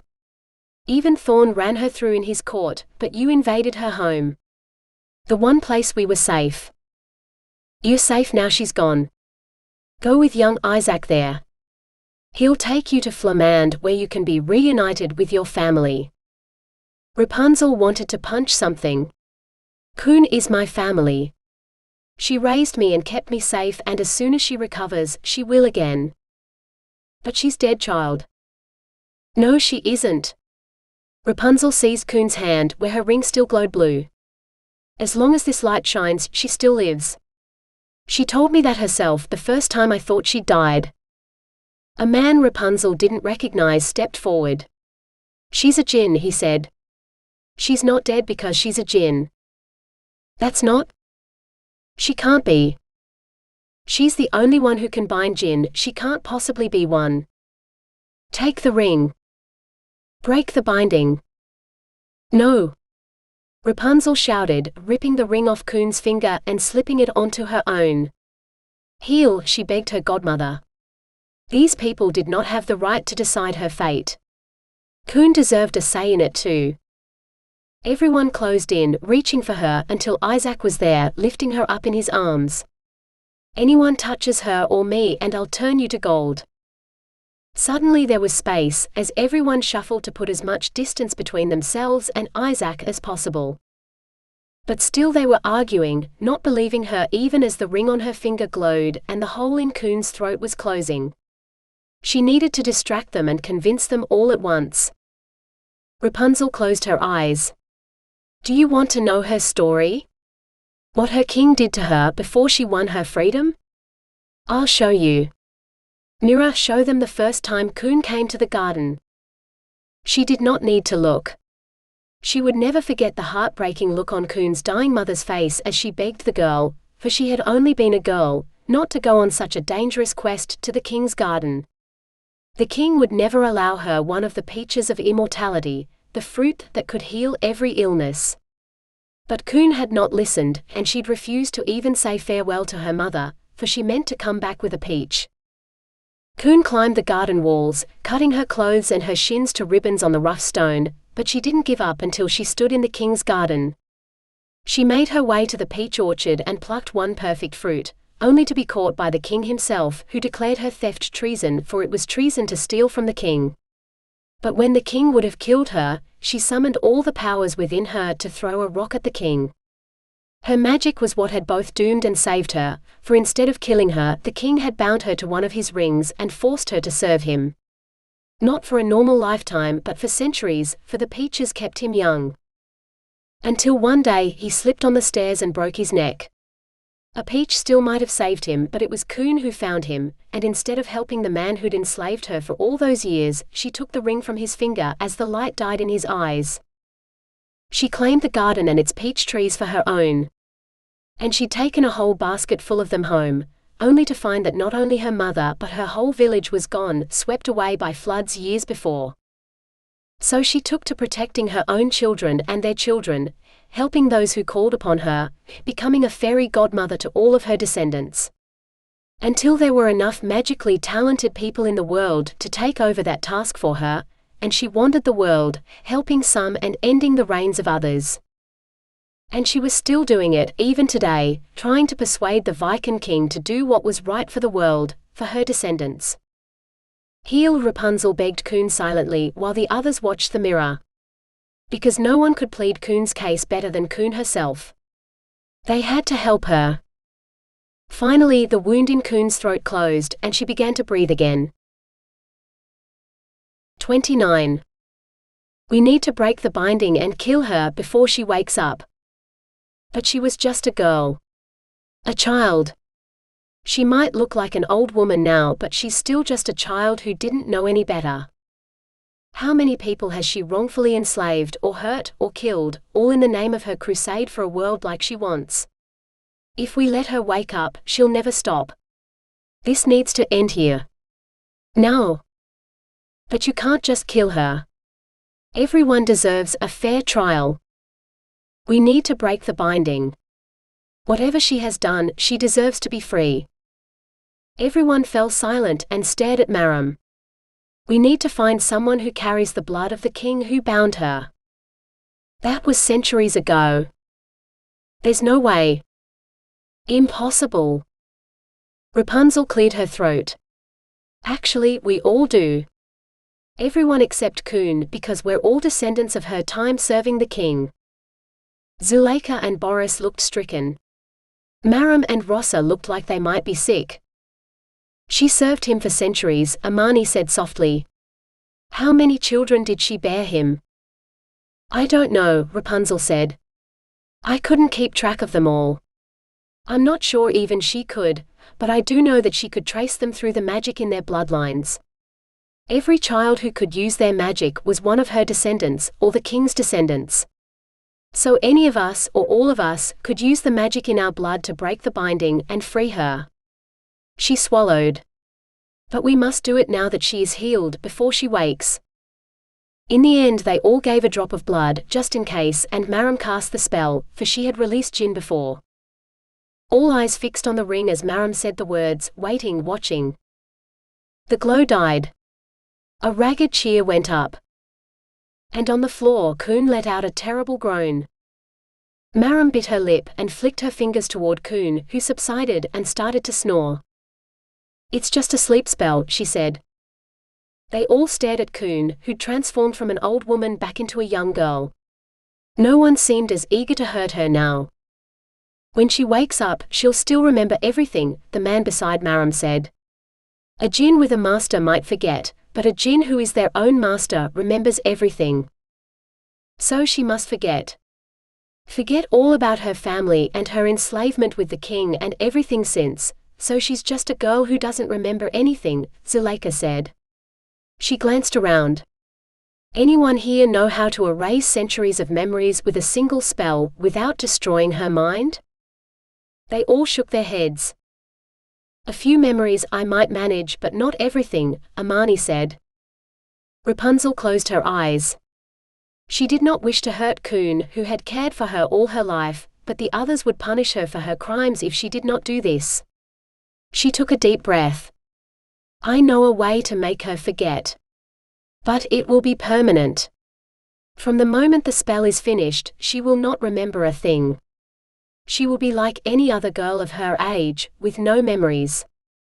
What do you need? Zuleika asked. First, I need you all to promise that once the spell is complete, you will never seek to remind her or punish her for the past, Rapunzel said. Grudgingly, they all muttered some sort of promise to that effect. Even if they were lying, they had given their consent. That was all she needed. Then I will need a lock of hair from everyone, including Kun. Someone found some scissors and they began snipping.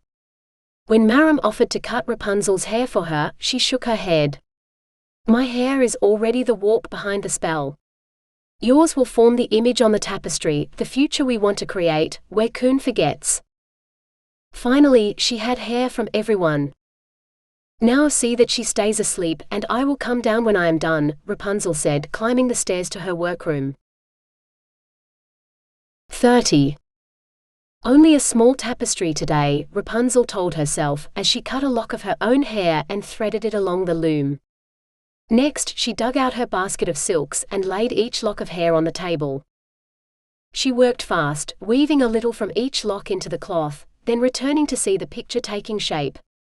Everyone needed to be in it, as everyone's hair formed a part of it. Normally she stopped to eat and drink and sleep, but this time Rapunzel knew Kun's life depended on her doing this quickly. She owed her this much. Perhaps the figures on the tapestry were not as clear as they could have been. But she could make out Kun's dark hair along with Ross's and Maram's and Zuleika's, though all four wore different colored gowns.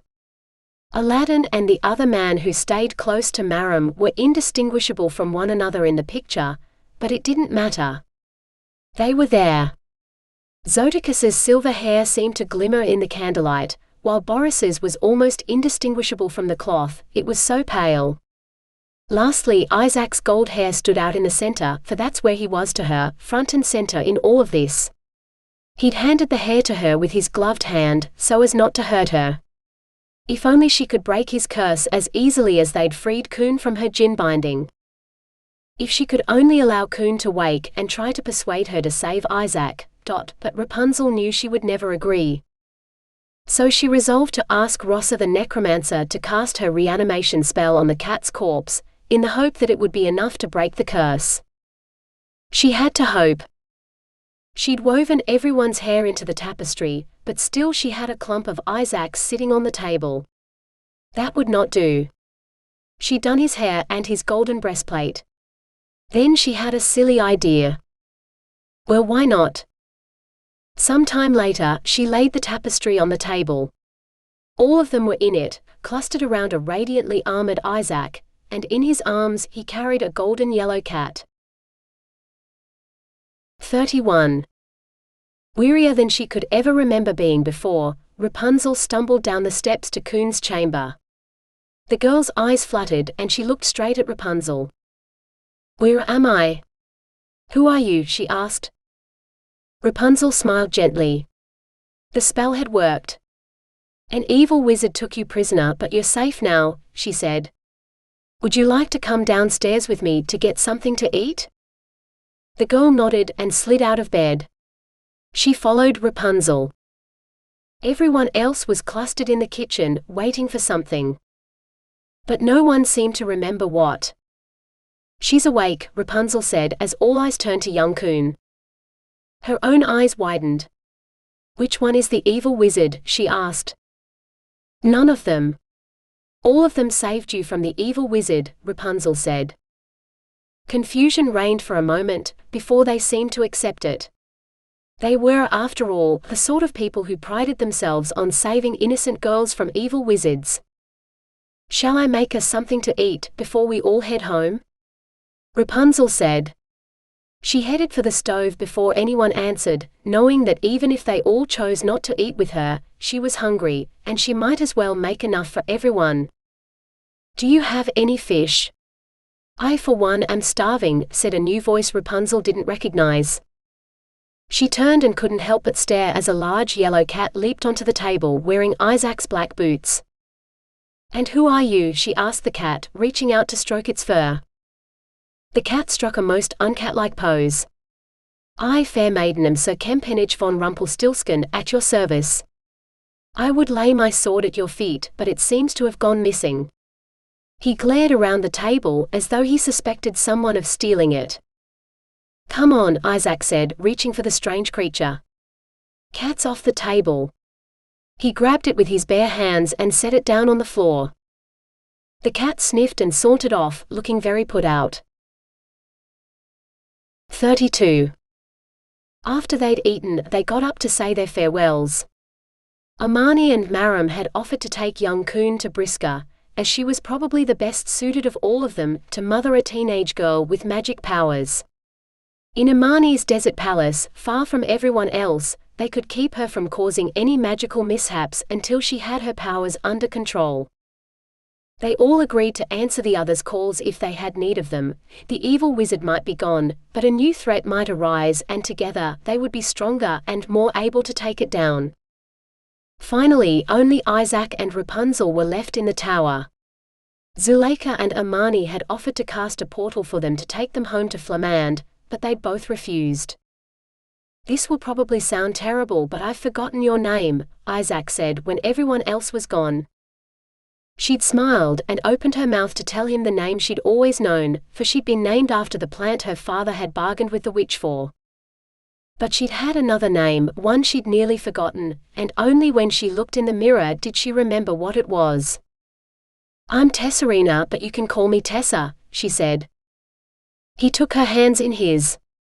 His hands were rough and calloused, and she wondered what he'd worked so hard at to make them that way. "I'm Isaak, in case I forgot to introduce myself." Tessa laughed softly. "Well, when we first met, I'm not sure names and good manners were uppermost in our minds.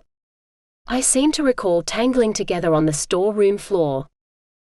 His eyes widened. "I remember that. I worried that it was nothing but a dream. Later, did I at least have the courtesy to take you up to your bedchamber, to make love to you properly?" Tessa nodded. "Several times before we came down to the kitchen to eat, and make use of the kitchen table." "Was that when I laid you down on the table naked and rubbed oil all over your body as you moaned in ecstasy before making love to you until you screamed?" he asked hopefully. Now that was something he'd never done with the other girls back in Flamand. "Maybe you can remind me?" Tessa suggested, finding a bottle of oil. She set it down on the table and began to take off her clothes. Within moments he indeed had her moaning, then begging for more. He was every bit as skillful with his hands as she dreamed he would be, and then when he leaned down to use his mouth as well, oh, now that was something she would never forget. He devoured her on the kitchen table until she was sopping wet with need, and begging for all that he could give her. So he lifted her legs over his shoulders, caressing her oiled thighs as he fitted himself between her legs and thrust deep.